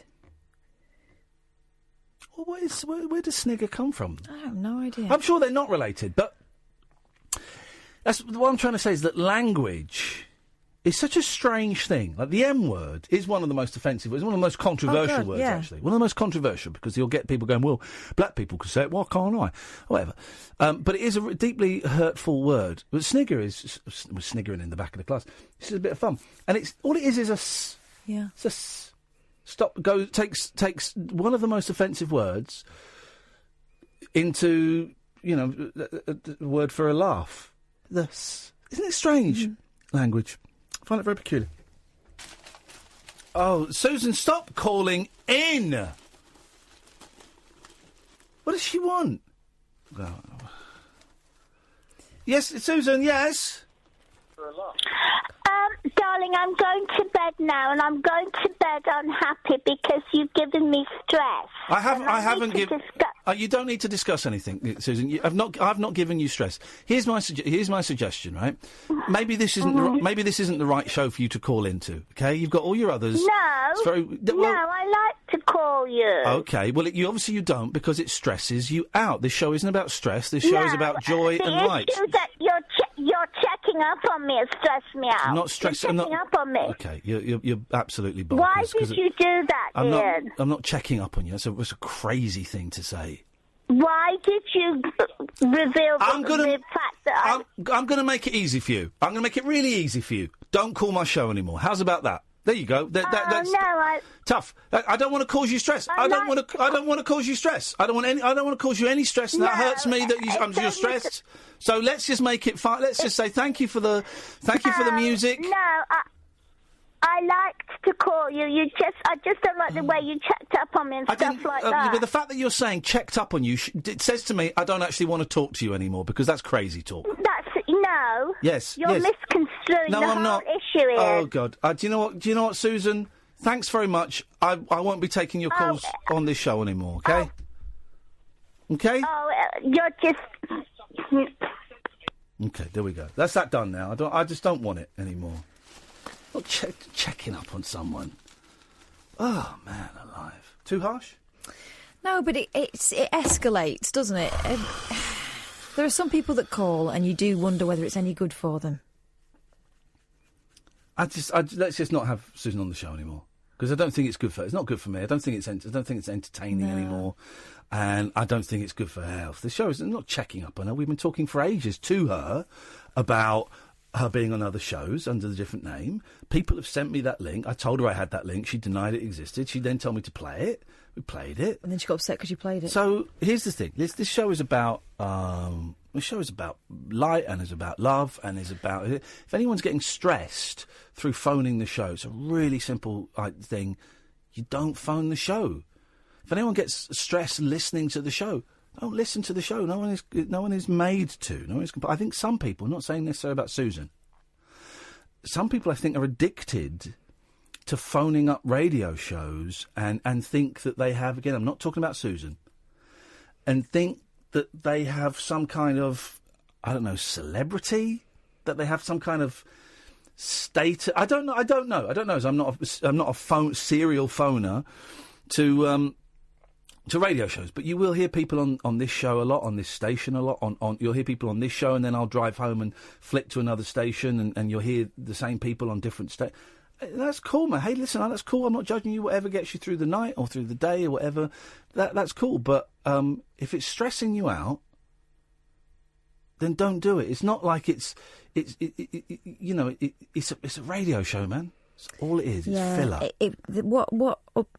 What gets my antenna going is when people are starting to imagine some sort of conspiracy that we spend time behind the scenes trying to. It's not that way at all. Yeah, and I don't want people's heads turning like that. It's just like me and Kath go home, and then we're up at like 4:30 in the morning going, "Hey, I've just found this online about one of the callers. This is outrageous." People send me tweets and stuff, and sometimes I look into it. More often than not, I don't. But here's the thing: the one thing I kind of want from this show is honesty. It's honesty. I'm honest with you guys. I kind of like you to be honest with me if you want. Well, if people don't want to use their real names, you just say that straight out. Now, I'm going to say something.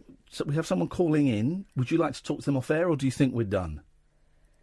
Let me have a word. Okay, because I don't want it to end. Yeah. I don't want it to end with bad blood. Okay, she's just stopped calling. But if you sit out there, she's calling in again. She's going to keep calling in. Let me have a word. Yeah, but I think we're done. Let's go to David. Good evening, David. Hello. Hello, David. Hello. Yeah. Thanks for taking my call. Actually, I've just been listening to you talking there. Are you on speakerphone? No, I'm just... One second, Right, there you are. No. Hello. Yes. Hiya. As I was listening, I must be hitting the volume speaker thing. Okay. Right, so I'm sorry about that. Right, no, it's just, actually, just what you have just said has sort of summed up what I was going to call you about. Oh, yeah. I've been listening to Mike Graham and that, and listening to all the Nazi slurs at Anna Subi and that during the week and things, Yes. And I've been really concerned, like sort of the hatred towards, like, Jacob Rees-Mogg and all the rest of it. But then tonight I was listening to Andrew Pierce, which I normally like on LBC. Right. And he was, like, sort of totally, like, slating Donald Trump about his wall. And I thought, and then he says, oh, well, Trump's trying to build a 3,000-mile wall, which is false, fake news. It's only 640 miles. David, can I make a suggestion, mate? Mm-hmm. If you've got a problem with Andrew Pierce, and what Andrew Pierce is saying on LBC, could you maybe phone Andrew Pierce on LBC and tell him? Why are you phoning up to tell me that he said something, he's got a number... Why are you phoning up to tell me that he got a fact wrong on his show on a different radio station? I couldn't give a shit. Could not give a shit. Well, actually, no. What I was trying to do was I was trying to compliment you if you give us a second. But I don't understand why you're telling me that there was another show on another station where someone got something wrong. Well, this is what I'm saying. I was explaining the situation. I hadn't realised I was, like, getting pressured, but I was explaining the situation. I was going to compliment you on you and your partner on your comment. On what comment? The comments about being honest in the media. Right. That's not what I said. So you really just made a total arse of yourself. No, you've made an arse of yourself by coming on. You have. You have. I'm sorry. You have. Complimented you, and you have. You've just. You have. I tell you no, what. No, I haven't. You have. No, you have. You have. Foolish. You have. You know what? I was complimenting you. You have. You have. You have. You have. You have, man. Yeah, get lost. Let's go to Paul. Good evening, Paul. Hello, Paul. Right, Paul's gone. Let's go to Sam. Good evening, Sam. Hey, hello. Hey, Sam. What can I do for you this evening?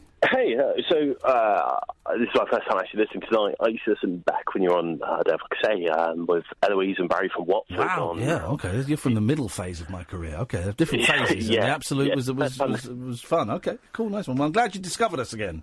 Yes. So first time listening tonight. And I wanted to go back to the beginning of the show where you spoke about motorbikes. I've got a full motorbike licence. Oh, so yes. I thought I'd help you. Well, I only want the A1. I want the A1. I want to ride up to 125. Ah, right. So the hardest bit I found was the U-turn. Yeah. And my advice would be to try and keep a steady pace going around. It sounds silly to say. You're not allowed to put your feet on the floor, are you, during the U-turn? No. Which is crazy. No, it's an immediate fail. So you don't want to go too slow. Do you drive? I drive, yeah. Yeah, so, if you get too slow, if you're in traffic and you try and, you're in second gear, for example, and you're getting really slow, and then you try and take off and it sort of judders a little bit. Yeah. Well, you have that in the bike as well, and as soon as it judders, that's when you want to put your foot down. And some people, as they go around the bend, they realise they don't have enough speed as they go around to make the bend, so they try and speed up. They judders, and that's why they put the foot down. Yeah. So you want to keep a nice steady, slow pace as you go around, and then you'll be all right. But yeah, not too quick, not too slow, just nice and steady. So if I put my foot down, that's it. I've failed. Yes. That is harsh, isn't it? That's harsh. Yeah, it is. I'm worried about that bit too, because we've got wide handlebars. Yeah. Also, the figure of 8. Is it pre-recorded news? Yeah, good. The figure of 8 as well, Sam. That's where it gets. That's. I mean, that's. I'm not built for a figure of 8 on a motorbike. No. I'm quite tall. I'm 6'3" myself. I know you're quite tall as well. It is. All right. A bit taller, yeah, at least. But go on. But yeah, it's quite hard. I'd say the U-turn's harder though. The figure of 8, once you get going with it, it's pretty straightforward. You sort of get in the rhythm and you get a feel for it. But the U-turn, it's just you line up for it and you're eyeing it up, and it's surprisingly tight as well. So You want to try and Well, I'm going out tomorrow. Tomorrow, I'm going out on my bike all day. And I'm practicing. I'm going to find a little car park and do some figure of eights. I'm going to go to a nice little quiet residential street. I'm going to do some U's. I'm practicing. I'm not going home until I get it right. Oh, good thinking. Yeah. That's the plan. And then next week, on Monday, I'm going to come in. Monday's show is going to be a celebratory show as we celebrate me completing module A out of... Well, I hope so. Out of 2 modules of my driving licence. And it's going to be a celebratory show. And we're going to have a great party. Well, wish you luck. There's one more thing I want to talk about. One more thing. So a little bit of a conundrum to do with sandwiches, funny enough, and a bit towards the English language almost. So I'll put it to you, and I'll see what you think. You're quite a smart guy. So here we go. Yeah. A couple of questions. Well, be quick, because we're late for the news. Oh, okay. All right, you get a sandwich. Yeah. Slice it through the middle. Yeah. You got 2 sandwiches or 2 halves of sandwich? You've got 2 halves of a sandwich. It's a sandwich. The sandwich is the original thing from which you were working with. That's the sandwich. Okay? Okay? You go to your kitchen, you're a bit hungry. Yeah. You get 1 slice of bread. Yeah. Butter it, cheese it, fold it in half. Yeah. It's a sandwich. Or half a sandwich. That's a sandwich. You've made a sandwich. That's a sandwich. Oh, this is interesting. No, okay, well, that's it. That's all. I've just schooled you in the art of language and the art of sandwich and the art of love. You schooled me in the art of motorcycles. I schooled you in the art of the sandwich. Sam, thank you for your call. I appreciate it. 0344 499 1000. This is Talk Radio. The Late Night Alternative with Iain Lee on Talk Radio. We have ways of making you talk.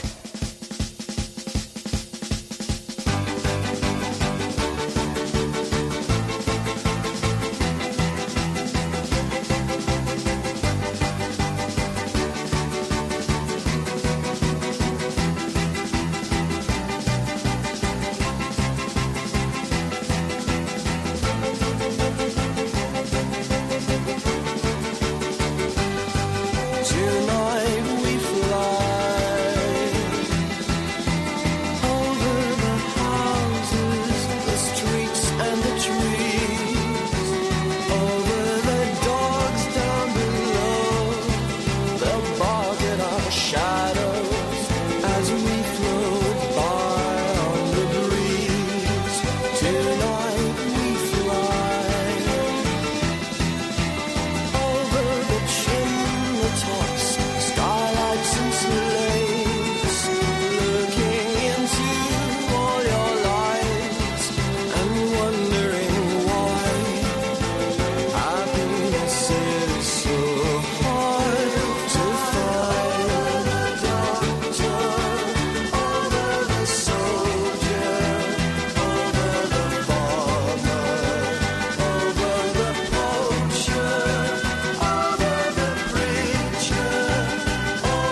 Promenade is one of the greatest albums of all time. It's so good. Let's do this, shall we? I mean, let's go in, shall we? Microphones off. Let's enjoy this.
simply refuse old-fashioned Ferris wheels are no big deal. They're just big wheels with chairs, so don't be scared. Set yourself free. She tells me it's all right to open up my eyes. She holds on to my hand, and the clouds flow by. Look up on the car below. They wave to us and say hello. I think they understand the way we're feeling. I don't need to say I love you when we're floating so far up above. Everyone else's lives are intertwined with yours and mine. I hope they find the joy that we have found. She tells me it's alright to open up my eyes. She holds on to my hand, and the clouds race by. The couple in the car above, well, I suppose they think that we're in love. I think they might be right. And with our morning, when we're almost at the top, the wheel that turns us all comes to a sudden stop. The wind that's blown us dies a quick and painless death. The air gets clammy and we hold each other's breath. We get the feeling that we're not alone in this.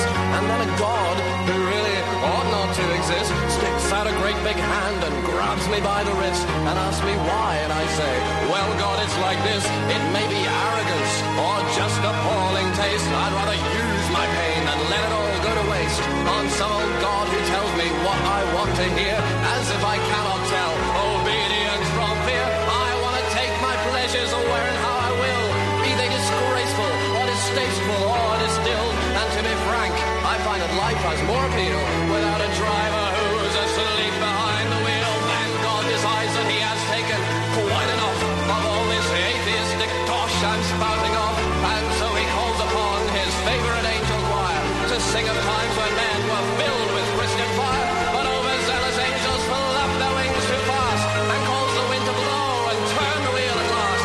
And soon my feet are safely back on solid ground, and then I hear a voice say, don't look down. That's a song.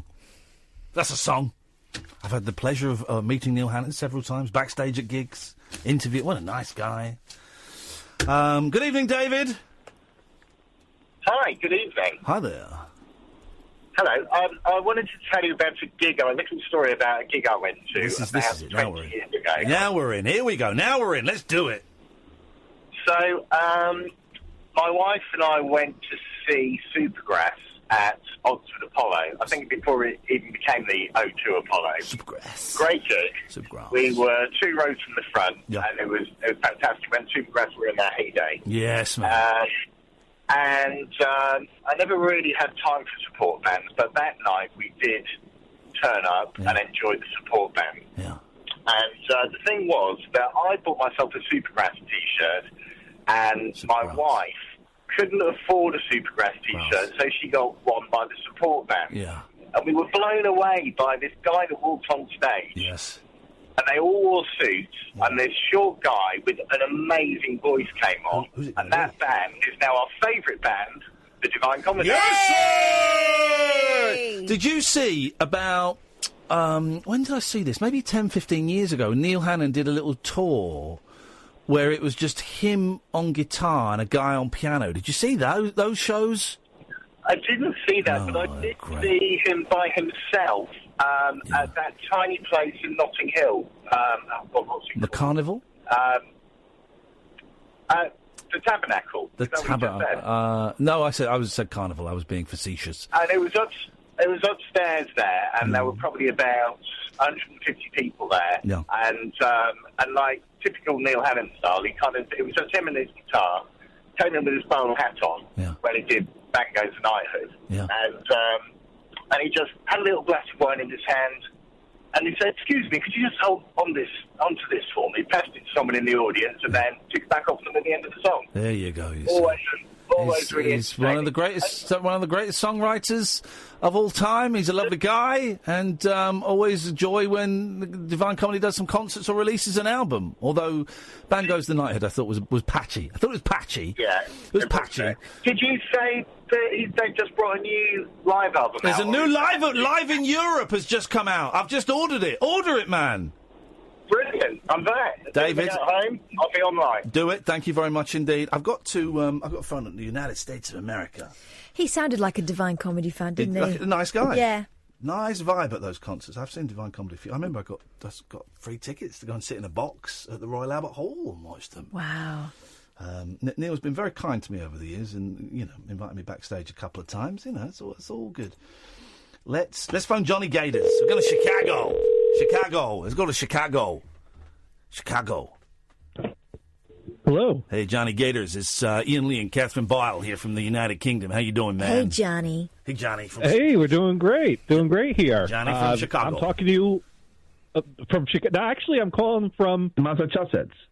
Massachusetts. He says it properly. You see, you were laughing at me saying it's Massachusetts. Massachusetts. I know they have a funny accent there, but that's ridiculous. He says it. Now, for those who don't know, let me set the scene. How long, Johnny? It must have been. Maybe it was 2 years ago that we spoke to you. It can't have been 2 years. I think it was. I think it was. I didn't even realize it was that long ago when I found the clip. What bad friends we are. So we had this wonderful radio app that we found. The name escapes me. Radio Gaiden, I think it was, and you can travel the world. Radio Garden. No, it's Radio Gaiden. It's Gaiden. Is it? Yeah. And you travel the world on it, and you can get radio. I think this is how we found you, Johnny. You can get radio stations. Look at Catherine checking to try and prove me wrong. I'm not. I'm just checking. Yeah. Well, you don't need to check because I speak the truth. I'm not fake news. Anyway, well, I was listening to the podcast, and as you described it, you didn't find us through there. You were looking there, but I guess someone wrote in through Twitch or something like that, recommending to check us out. That was it. Yeah. Okay, so we started there. I'm correct, aren't I, Catherine? No. What? It's Radio Garden. RadioGarden.com. What's the website address, please? It was this, right? Radio Garden / They've changed it. No, they've changed it because it was Radio Gaiden. Google Radio Gaiden. That's a different thing. Well. If you say garden the way you try to say Massachusetts, it would come out Gaiden. Have you got that on a hotkey? Yeah. Is he hotkeying me? Yeah, I have a soundboard. I called prepared. Oh mate, all right, fine. Well, it sounds like we're having soundboard war. A duel. Baby. It's a duel.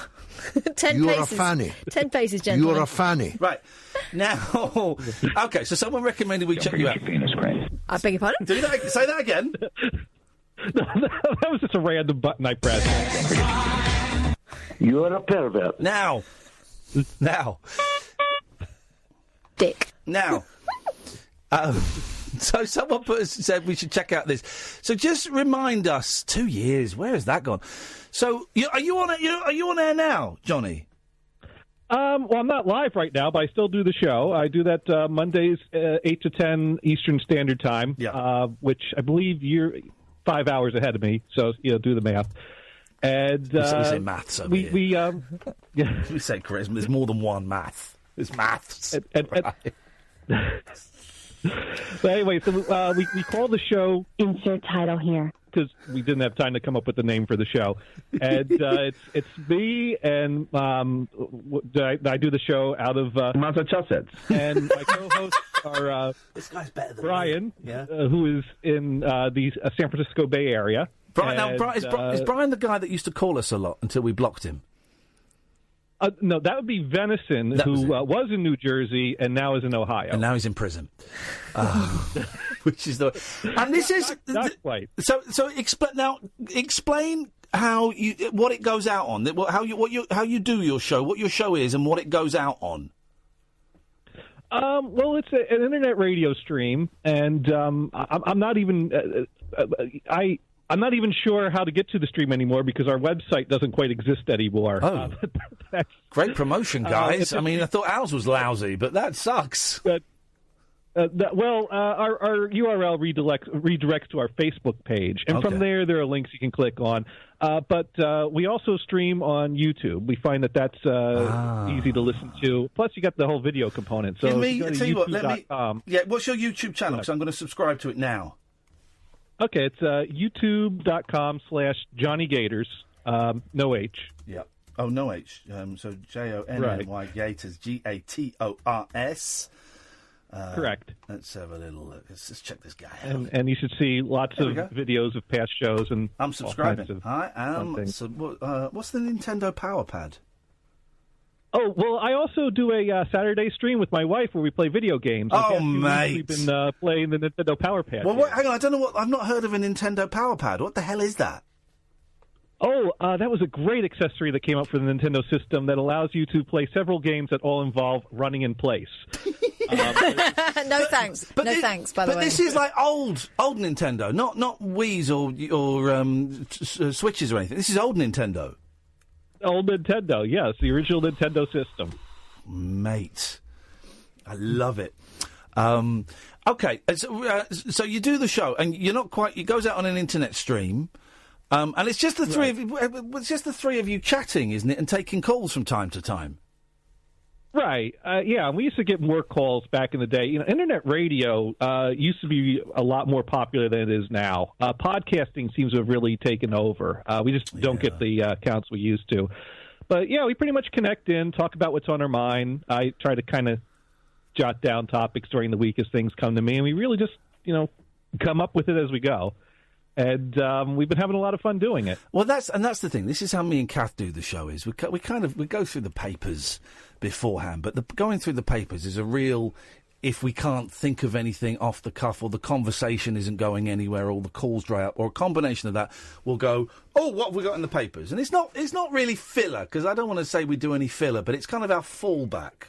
But the show is basically me and Kath, it's the same as you guys, just chatting rubbish. And, we're lucky enough that we're getting more callers, actually, than we did. We kind of had a little burst of new callers. And callers kind of come on and take the conversation with us, and it can go off on tangents or not. And that, for me, Johnny, is great radio, is just people chatting. I want to hear people chatting. Yeah, that is great radio. And so we that's always fun when you get the calls and get it to take over. Because I do the same thing, try to find what's in the news. But the best shows are the ones where we never get to our topics. Yeah, that's the thing. I was just doing the math. And because of the clocks moving, whenever the clocks move, we finish just as you're coming on, I think. So we can't. I think you start at 8. Did you say? And we're 5 hours. 8, 9, 10, 11, 12, 1. Yeah. So we need the clocks to go back, so then we can be on for the last hour. Don't look at me for mathematical help. I'm getting confused. What I'm saying is, but our clocks change too. Do our clocks not change at the same time? I don't know. Hang on. Wait, whoa. No, I don't think they do change at the same time. Don't tell him. Hey, don't Brit-splain I'm not. America's he asked crappy a question. clock system. Don't Brit-splain that to him. He asked a question. When do your clocks change, young man? Every year I have to Google that. I thought he was going to say they change every year. Second Sunday in March. Okay. Then first Sunday in November. Okay, but do they go back for him? Catherine? Let's see. They spring ahead. Spring forward, fall back. Oh, and we spring. Okay. Basically, how did we make it work before then? That doesn't make any sense. As I recall, you decided to go on past the end of the show. Oh, we were doing a lock-in. Yeah. Oh, that's what you called it. We don't do lockers because they used to be a pre-recorded show, and now they just they have one of two really old like has-beens come in. No, I'm joking. I'm joking. You're saying that because they're listening. Killer Kellner is out there. No, now they've got live shows after us. So we can't do the lock-ins anymore. But what we'll have to do is we'll have to do something where because when I get home, I'm normally still awake and buzzing because of the amount of cocaine that me and Catherine are hoovering up our noses. Oh my God, can't you tell? So I'll have to come and give you a call. Maybe I'll give you a call after the show when I get home one night, and we can have a chat. Yeah. On your show, we'll do it that way. Or around. you know what? Me and Brian, we actually do show prep. You wouldn't know it listening to our show, but we do show prep. Who is this guy? And so we usually are on the line an hour before the show starts. So you could always we could just connect into the stream early and call in. Okay, well then we can do that then. Yeah, let's do that, because I do remember, and I know we said at the time, hey, we'll get you on loads, and then we didn't, and that's just kind of the way our heads think. So please don't take it personally. I'm just a crappy friend. But I am genuinely impressed, more so with people doing live stuff than podcasts. But I'm impressed with people that make stuff. Even if the figures ain't great, it's not all about the numbers. I'm impressed with people that make stuff and create stuff because they want to be creative. And I like the vibe of your show. Although, what was the first thing you asked me when we called in? I asked you if you've ever smoked pot. Yes, man. This guy's a stoner. This guy's so stoned. I mean, once I have a topic rolling, someone calls in, I'm not going to stop the topic, ask them who they are, figure it out. Just hey, Good. you're right in the conversation. Oh, you're right in. Johnny, I respect that, man. Totally. Hey, listen, if someone phones up the show, then suddenly you're on our territory. You're in mine and Catherine's house, and you're in. There's no warm up. There's no soft. Are you ready? You're in. One of our topics tonight, although we had no callers on it, was have you ever taken LSD and made love to a police officer? So I'm going to ask you, Johnny, have you ever taken LSD? It's quite a specific one. Have you ever taken LSD and made love to a police officer? At the same time? Yes, man. Oh, I tell you what, we can break it down. I've done one of those then. Have you made love to a copper? When? A long time ago. Wow. Not an English copper. Spanish. Italian. Oh, what? Mm-hmm. In his uniform? No! Dirty. I Really? think that's against regulations. No. Come on, man. They all take them home for a little bit of. You've been a naughty girl. Well, I'll take you in for questioning. Ooh. Okay. Well, I know. Listen, I'm kind of guessing you've gone tripping before, Johnny. So you don't need to answer that one. Have you? Actually, I haven't though. I haven't done either. Okay. Well, then here's your project. Sometime in the next 10 days, I want you to do one of those things, okay? And then report back to us and tell us what it was like. Okay. I am married, so one of those things is probably out. Well, hey, listen, man. She. I don't know how long the police training is over there, but from what I've seen of your news footage, it can't be that long. So she could sign up and become a cop. Oh, there we go. That's a plan. How long you been doing it for, Johnny? You've been doing it for a while, haven't you? Yeah, I've been doing let's see. I lost count somewhere along the way. It has been over 10 years now, easily, that I've been doing this. I'm actually pulling up my show archives to see what year they go back to. Halloween 2006 was my first broadcast. 12 years, man. Well, it's 11 and a half years. And why are you doing it? Was there at any point you were doing it because you thought that might be your big break? Were you doing it because you thought you might make a few dollars out of it? Why were you doing it, and why do you still do it? Well, I actually discovered the station after installing Winamp. I found you could listen to radio. Winamp. And I thought that was really cool that you could listen to live radio. Yeah. On your computer through Winamp. This was a huge deal, and but the sound quality sucked. Yeah. And so I was like, well, if I listen to people talking, it doesn't matter that the sound quality sucks. And that's when I discovered No Holds Barred Radio. And there was a guy named Sloan that did a show on there where he was putting his excrement. I don't think I could say the word. No, you cannot say shit on this show. Not on British radio, my friend. No, that'd be bloody awful. But he was putting it in the microwave to see what would happen, so he wouldn't have to. And it was. Hang on. Sorry, he actually put his poo, his feces, in a microwave. Well, I don't think he would lie about this on the radio. I don't think anyone could possibly make this up. It had to have been true. It's incredible. And I mean, we heard the sound of the microwave in the background. He picked his time based on how long it takes him to pop popcorn, because that was the only button he knew how to press on the microwave. Yeah. And it resulted in the call dropping. But Oh, it all. Wow. It was a very funny bit. I can't even talk about the stuff that happened before that, though, without replacing half the words. But you I Americans thought that are was filthy. hilarious. Yeah. And I was like, oh, my God, I could do that. I want to do that. I could do that. And, well, I could put my own feces in a microwave. I could do that. Well, not exactly that. I know what you be mean. Funny on the internet and have people listen to it and laugh at me. Yeah. And so that kind of started me figuring out what equipment I needed to get to make it work, and then I every week figured out a new way to break everything and have it not work. Yeah. Live on the air. And you're doing it. You're carrying on doing it. Do you ever think, oh man, geez, what's because even doing this, and we get paid for this, and we're lucky it's a national station, and the audience figures are going up. It's still small, but it's going up. But sometimes we think, oh man, not tonight. I mean, really? Do you ever get that, Johnny? You just think, geez, there's no point. Actually, fairly recently, I had been feeling that way, and I'm glad you bring this up because this is you really helped me out here because, like, my first show was called Amateur Hour, and I co-hosted it with my best friend. By the way, you're going to hear me typing it now. I'm listening. I'm just tweeting your YouTube channel to people, so if you hear me typing, I'm not being rude. I am paying attention. Go on. Okay.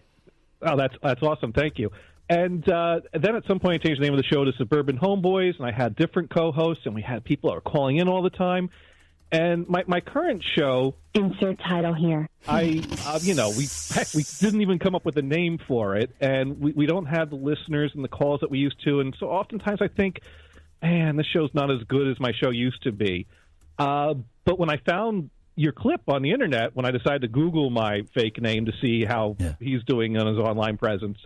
Here you compliment my show and compare it to your show. I mean, I figure if a professional likes what I'm doing now, maybe it's not that bad of a show. Someone should tell him. Don't Google our show. Well, listen, hey, I'm genuinely chuffed if that me saying a few words is kind of giving you a little boot up the ass to keep you going, because we meant it, genuinely, we meant it, and here's the thing, we don't get the audience we deserve. My friend Watko, who's a brilliant radio presenter up in... Mansfield. I was going to say Macclesfield, but I knew it wasn't Mansfield. He's brilliant. He doesn't get the audience he deserves. There are so many people, Johnny, like you, that are great, right? And I genuinely... And I think your show is great, and I've not listened for a while, and I will have a little listen again now that we're back in contact. And thank you for reaching out to me, as you Americans say. I appreciate it. But there are so many people that are brilliant and are funny and are doing something that's a little bit different and a little bit, off the centre, and they don't get the audiences they deserve. So if we can help in any way by giving you, sending people in your direction, then it's our pleasure. If our words, if what we say gives you a little bit of strength to carry on and do a few more shows, then that's great as well, because I'm all for creativity. I'm all for people banging their own drum. I'm all for people that aren't just doing the same mainstream rubbish that everybody else is doing. Exactly. Who wants to see that crap? Yeah, I mean, that's the thing. I mean, when I found out what your time slot was, I was like, oh, that's where the good shows are. Yes, I mean, maybe it's a crap time slot, but I think that's where the real you don't know what's going to happen. Oh, I agree. The real freedom comes. Oh, I agree. I've done nearly every slot. The only slot I've not done, and I'm up for trying it at some point, is kind of through the night. I'd like to do it at some point. But when this station started, I came in and they said, well, what slot would you want to do? And I said 10 till 1 at night. And they were, really? You don't fancy drive or breakfast? I said, no, because the breakfast, there's too much pressure. If you screw up, then you're in trouble. If you're not getting the numbers, you're in trouble. Nighttime, it's a different vibe. It's a lot more relaxed. You get different kind of people phoning in. It's just, for me, nighttime radio is where it's at, man. It's not the most high profile slot. Good, fine. I've done high profile. I don't like the stress of high profile. No, exactly. Yeah, that's. I agree with you. I used to do like late into the wee hours of Saturday night, Sunday morning shows every night, which was real convenient when I had the desk in my kitchen so that I could just reach behind me and grab a beer out of the fridge every time I have people. I like this guy's style. Well, Johnny. So just right, tell us again. When is your next show on? And you hang on. You don't know how people can listen to it. This is going to be confusing. Oh no, I know how people can listen to it. If you go to nhbradio.com. Hang on a minute. Say that slowly. If you go to where? nhbradio.com. NHB. That will. Yeah, okay. No holds barred. M for mother. NHB. NHB. Right, that takes you to the Facebook page. All right, I've got that. That takes you to the Facebook page, and from there you can tune in when we have live shows. We have other shows on too. Video Vamp does ADHD Radio on Tuesdays. I also co-host with Dune on the Dune and Bob Show on Sunday, which the Dune and Bob Show has not had a Bob on the show for longer than it had a Bob on the show. So I've been filling in as the Bob, I guess. So check that out Sunday, 6 to 8 Eastern. That would be at 11 o'clock at night your time, Sunday. And then Monday at 8 o'clock. I'm clicking on the I'm clicking on the sign up button on your Facebook page, and it just keeps opening another page. It's not letting me sign up. You need to sort that out. Yeah, you know what? I'll have to talk to Rico, our web guy, and see what's going on at that end there. So I'm clicking it, and it just opens up another window. So you want to sort that out because I want to sign up. I'm coming. I'm coming. I'm going to be part of this NHB Talk Radio. Can stick it up its ass, and I'm going to come over. I'm coming over there. We will get right on top of that, but also YouTube.com/Johnny Gators will get you to all my channel. Johnny, certainly follow us on Twitter. I've just tweeted it all, man. Thank you so much for getting in touch. I apologise. I'm lousy. I'm a lousy guy. I'm a scumbag. I'm the biggest scumbag. Hey, I also didn't really get in touch with you any over the past 2 years here. We need to do this more often. we will do it more often, brother. And it's so nice to talk to you. And stay in touch, and we'll keep chatting, man. Thank you. Thank you so much for having me on your show. Cheers, Johnny. Send my love to your missus as well. Get some more game playing in. We will. We will be doing that this Saturday night. There we go. Take care, man. What a nice guy. Yeah. I like him a lot. Good night. Thank you, Johnny. I like him a lot. And I like the attitude and that whole thing of just, all right, we're not getting many listeners. Do you know what? We're just going to do it because we like doing it. And if people aren't listening, well, then screw them. They're the ones missing out. Mm-hmm. Thank you, Johnny. Really nice guy. Missed all the adverts. So, Steve, stay there. We'll come to you after this. The Late Night Alternative with Iain Lee. Hate alarm clock. Hate going to work. On Talk Radio. Well, have we now? Do I need to do another ad before? So we'll have a chat, Steve. Then we'll do some ads, and we're all groovy. We're all cool. Thank you very much indeed. Let's go to Steve. Good evening, Steve. Evening, Ian. Evening, Cass. Sorry to keep you waiting so long, Steve. That's my fault. I'm a terrible human being. I'm a scumbag. We're going to have a great conversation. We're going to have a great chat. I'm looking forward to it. Yeah. It's chat time. Just listening to you tonight, buddy, and heard you say about the child abuse and talking about your little wobble and what have you. And we spoke before. I don't know whether you remember about child abuse. Yes. Yes, I think I do. Yeah, I'm the guy who went and gave evidence, and the nonce got 28 years. Oh, I do remember that. Yes. Yeah, it was about this time last year, maybe a little bit later last year. Yeah. Just heard you tonight, and just wanted to say, stay strong, buddy. Oh, I've been clean now since 19th of March 2003. Yes, man! Coming up to the big 16th anniversary. It is, buddy. Just not too long ago, had the 5,000 day anniversary. Wow.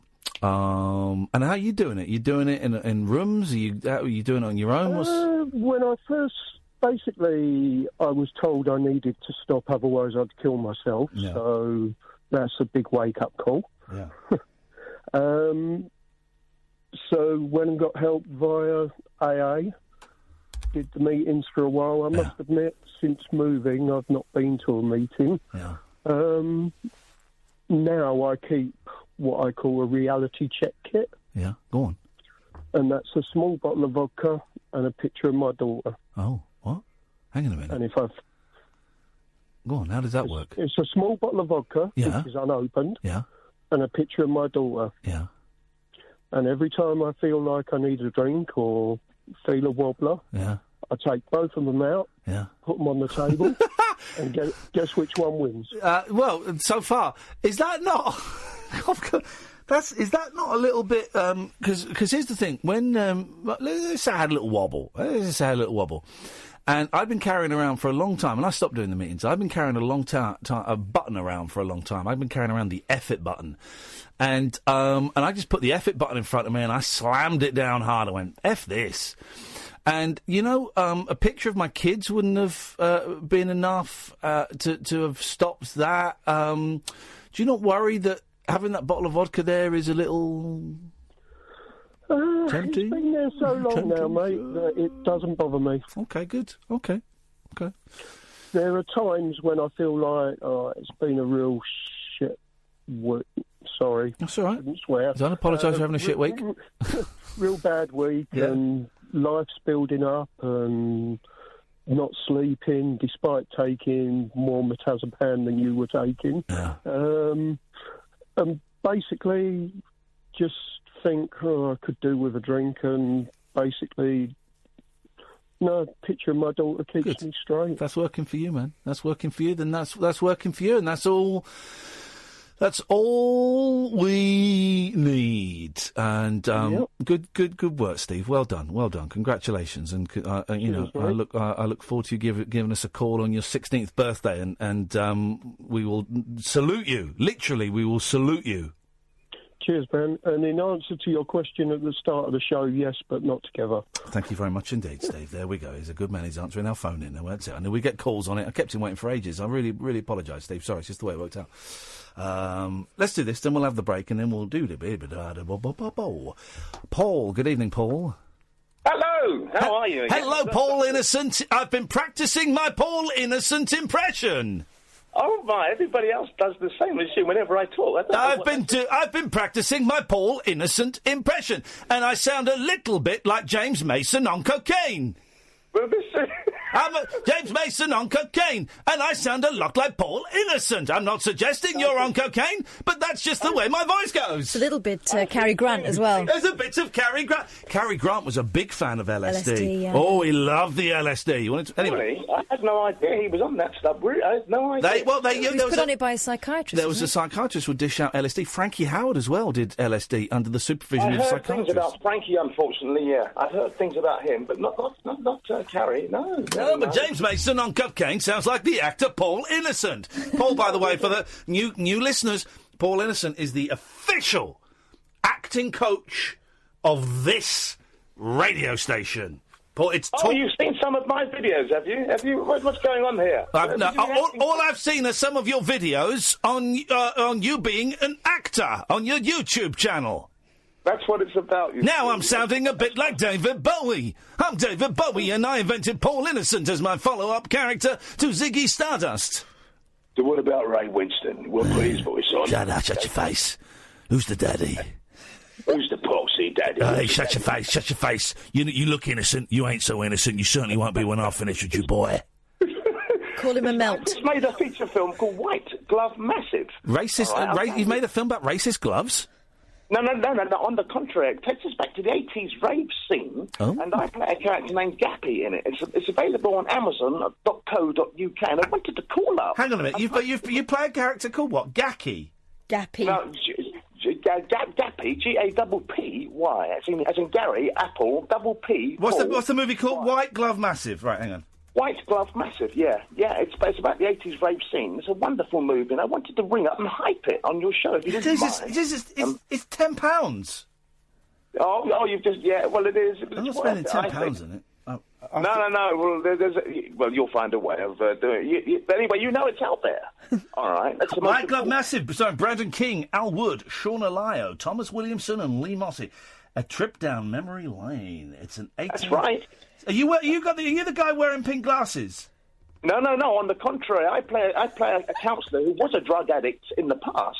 He's now reformed and he's helping other people out. But I don't come into about the 47th, 48th minute, and I'm in about 8 or 9 minutes. That's someone who sat there with a stopwatch. Yeah, bless him. Well done. When did you film this then? We filmed this about 1.5 years ago, and it was fun to do on very little money. But such fun to do. It was an amazing sort of trip down memory lane, as it says. Here we go. Listen to this, right? 5-star reviews. 100% 5-star reviews. That's not bad going. Look at that, you see. That is not bad. Do all the reviews read like this? Great film, so true to life, says Tina. Mark says, great film, good to see some homegrown. Michael says, I think the movie was very funny in parts. Stephen says, enjoyed watching the film, can't beat the old school vibe. Rip Harsh says, Al Wood, a.k.a. Smiley, makes the film. Carol Gray says, enjoyed it, can't wait to see the next installment. Janet says, loved it. Donna says, this film is crap. I'm joking. She says it was a good film. Who's Boxy Donna? I want a word in her shell like. I want a word in Donna's shell like. Well, they're not too bad in terms of review. I mean, they're all 5-star reviews. Well, this is the thing, and I thought, well, there was a bit of a hype on Ian's show. I thought, let's just get on there and put it forward. I think Put it forward. It's always good. Listen, put your best work and your best foot forward is all I can say. Put your worst work and your worst foot backward, but the rest of it goes foot first forward, as far as I'm concerned, Paul. Well, that's how I've always seen it myself. Yep. But some people don't tend to work that way. Well, some people make me want to puke. Oh, and me. I'm glad you're a man after my own heart. You have to keep a lot of it bottled up in the society. Hang on a minute. I'm going to IMDb. Let's see what IMDb says. White Glove, massive. 8.5 on IMDb. High praise indeed. What about Rotten Tomatoes? Let's have a little look at the old Rotten Tomatoes. El Tomatos, el Caputes. No. What? Yes, White Glove. Tomates. Yes. Podridas. Okay. Fantastico. So which one is? It's going to be good. Okay. It's not on there. Isn't it? It's not on Rotten Tomatoes. But it may be too soon. It only came out in December. It was released on DVD. Maybe I don't know how Rotten Tomatoes works, but it may be too soon. There we go. Paul Innocent as Gappy. Here we go. Yeah. It's yeah. Well done. Congratulations to you. Congratulations to the crew that made it. Well done to Kenneth King, who's the producer, and also Devon King and Alan Wood. They sound like a great team. They're wonderful people. Well done to Charlotte Tipple, who's the script supervisor. Michael Cutbush, who's the location manager. Mrs. Wood, she is the caterer. If you're wondering where the police uniforms are supplied from, it's Chris Martin Hill and Lee Nicholas Harris. Well done to John Wallage, the first assistant director of the second unit. Who was the best boy? That is not listed here, unfortunately. They probably didn't have a best boy, actually. Smaller crews, you won't necessarily get a best boy. I'm afraid they don't always. No, it sounds money. Let's have a look at the pictures of the filming happening. It looks like fun. Some lovely ladies outside of newsagents there. Some people. There we go. I'm gonna. Oh, was it lady there? Lovely lady there. Okay. My one comment. Can I make a criticism? Yeah, of course you can. They could have done a better DVD cover, Paul. That's my only thing. That's my only thing. Hold on. What's the story? You make all you spend all this time making a proxy movie. You put together a DVD. The DVD cover's not the greatest DVD. It looks like something my 5-year-old knocked up on blooming Minecraft. Well, this is what I've always thought. First impressions are the things that bring you in. You see, when it comes to this sort of stuff, I'm afraid that. Are you happy, Paul? Are you happy with that DVD cover, that VHS video cover, being on the shelves in Blockbuster? Are you happy? Gappy? I'll say nothing because I may not be employed by the guy ever again. Exactly, Gappy. Yeah. All right. Hey, listen, man, thanks for letting us know about that, Paul. I've got to move on because I've missed out so many adverts, but I appreciate the call. I wish you the best luck with movie.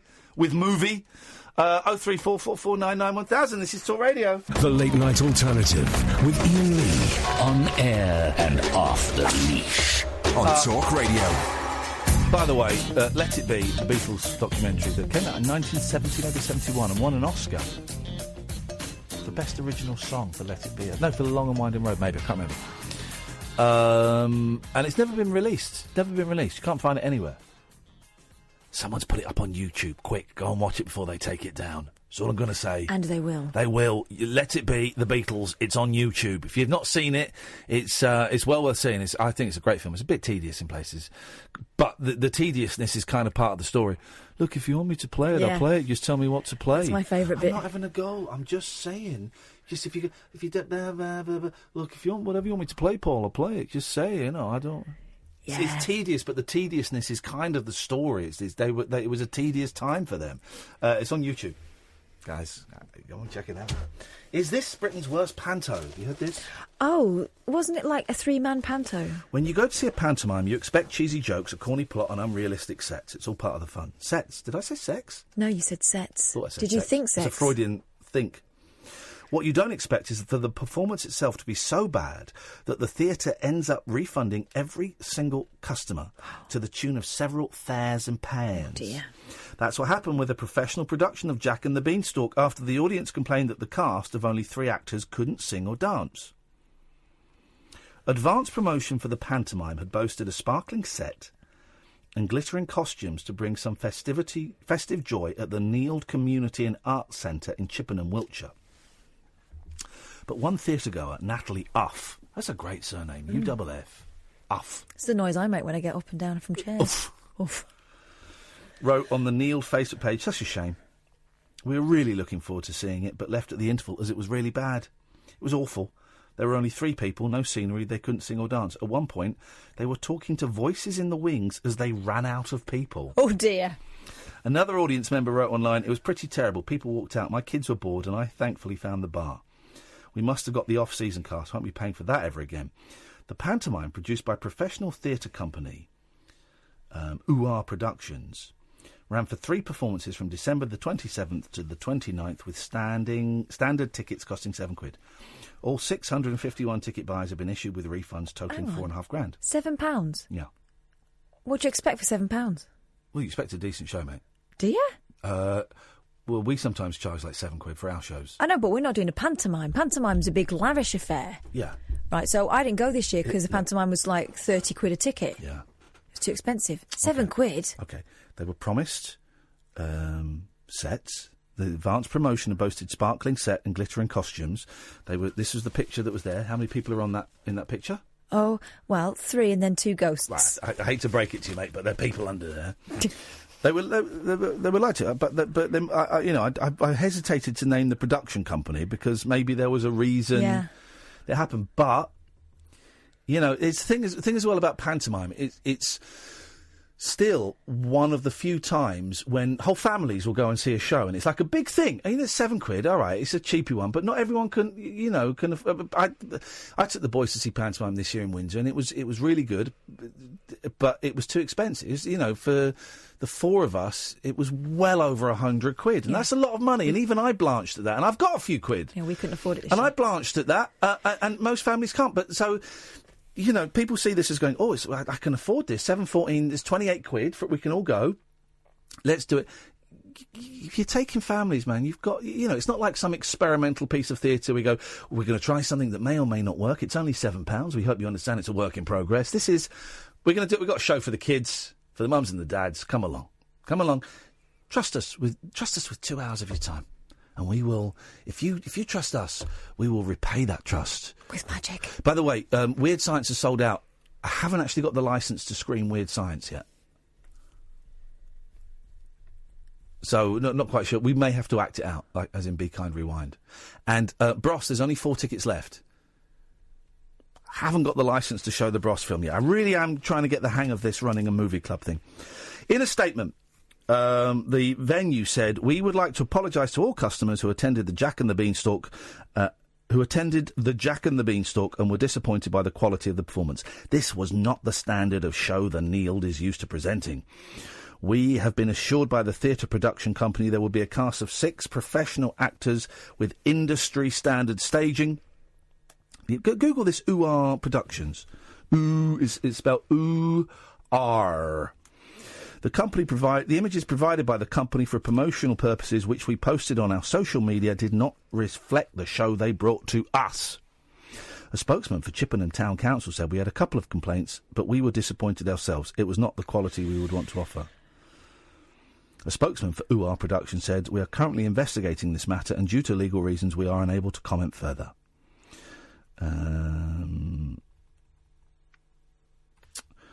This doesn't make sense. Response to the offer of a refund was positive, with many applauding the Arts Centre for its actions. And one audience member, Peter Rose, listen to this, joined in the panto spirit by joking online, "I don't want a refund, just return my magic beans." Well, hang on. So is he saying that he was the guy that bought the cow? Hey! So the farmer, the guy that had the magic beans is an idiot. So he gets a dishevelled, skinny cow, right? No one ever... Where are those beans from? Oh, here comes a cow that's malnourished. I tell you what I do. I'll give you some beans. I'll give you some actual... He knows... It got me in a rant, Martin. This could get nasty. All right. That guy knows those beans are magic. What the hell is he doing? I want to know the story about when he goes home and his mum goes, "Where are the magic beans?" You're assuming he's really a farmer. Well, okay, he goes home. He's clearly a wizard, right? And he wants this to happen. Oh, yeah, doesn't it reveal that it's... Yeah, OK. Fair enough. Panic over, Martin. You can come back here. Panic over, killer. Panic over, killer Kellner. Woo. Yeah, woo! Party time!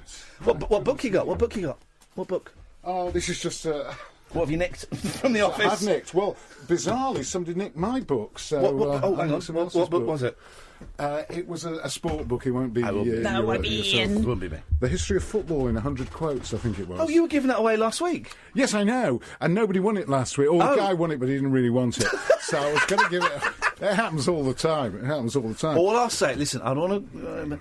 Look in Paul Ross's bag. That's all I'll say. He's got previous for stealing those kind of things. I see. What's on your show tonight, Mr. Well, it's actually good. It's a good show tonight, bizarrely. Shut up. Who's filling in for you? What? What is this? No, we've. It's the 60th anniversary of Motown, and we have the very famous DJ from the Wigan Casino, from the golden years of the Wigan Casino, Richard Serling. Okay, do you know Richard? I'm aware of the name. So, yes, yeah, he is one of those guys. And he's talking about 60 years of Motown. So we've got a lot of brilliant, a few clips of Motown music. What else have we got? Oh, we've got some great stuff. The Brexit and the usual nonsense. But we have got some... I've probably got the running order somewhere, but it's okay. I think he's trying to convince himself more than the listeners. You're probably right. It's all right, but it's in the middle of the night. Do stay tuned to Martin. And you take phone calls. Do people phone in? People phone in, we take them, yeah. 03, start calling now to speak to Killer Kellner. 0344 499 1000. Thank you, Matthew. Thank you, Catherine. We should be back on Monday. Stay tuned. This is Talk Radio.